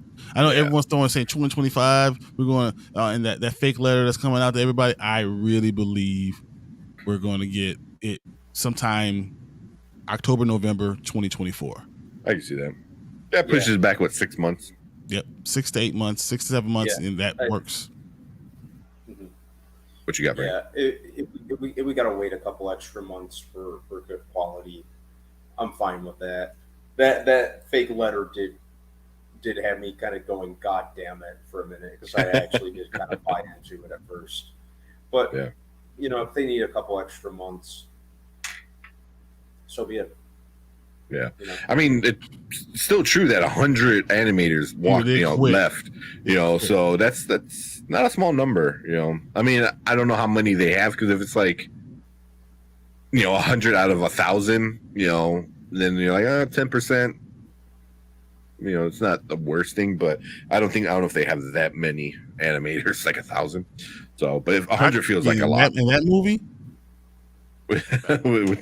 I can see it being 800. Yeah. I don't know too much about anime, like how much they do stuff like that. It just seems like 100 people leaving seems like a lot. So, but yeah, I don't think it's coming out in March though. Like they said, I really don't see that happening. If they were almost done with it, but they haven't even started it. They hired over 1,000 animators. Well, shit. Never mind. I was wrong. I was off. So it's 100 quit, but hired over 1,000. So that's 10%. Yeah. Okay. Damn. I just pulled those numbers out of thin air. Way to being right. Yeah, I just thought, well, why not look at it? Okay. Yeah, but there's no way it's rated by March. There's none. Yeah. Yeah, I don't think it will be either. Yeah. Yeah. But yeah, last year was just Pinocchio and Puss in Boots. Yeah. We got a couple Pinocchios last year, didn't we? We did. Yeah. Year of Pinocchio last year. Don't forget about Pauly Shore's. Pauly Shore. Buddy. That's so bad. Still, it's an improvement over the friggin' live-action Disney version. Yeah. Yeah. They should just merge the two together. Like, have Pauly Shore be the voice for the live-action Disney. Oh, no, we don't need that in our lives. No, that's okay. Organic webbing or web shooters? Web shooters. Web shooters. I kind of like web shooters. The organic webbing, like, where's that coming from? I like that the web shooters just kind of show how smart Peter is, and I kind of like him kind of having that handicap when he runs out of them sometimes in the comics and just kind of has to improvise. Yeah. It's cool from time to time. Yeah. Same exact reason why I like it. Animation for both movies and video games always have been rough conditions. Yeah.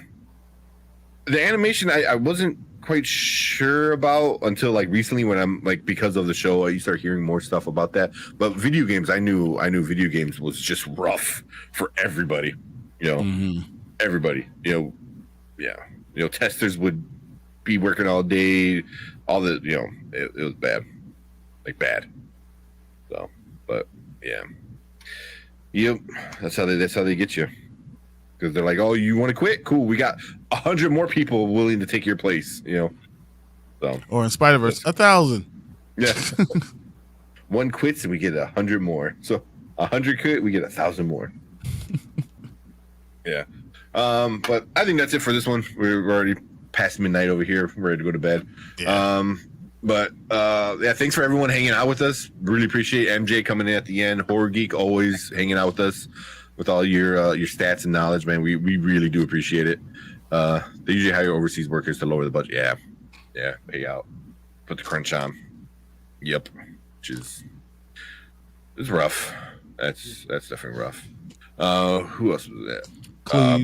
Cleves. Brandon might come over to Brandman's house and watch NASCAR. Zach Attacks, always appreciate it. Go check out Zach Attacks. Travis, Derpy was in here with us. Xavier, What else we got? Drew. Make sure you go check out The View with Drew. I'm gonna go watch his Lego one. Jimmy Mills, appreciate you. Yeah, anybody else coming in? Appreciate all you guys always hanging out with us. I thought we said Andy too. I don't want to miss out on you, Andy. Did we?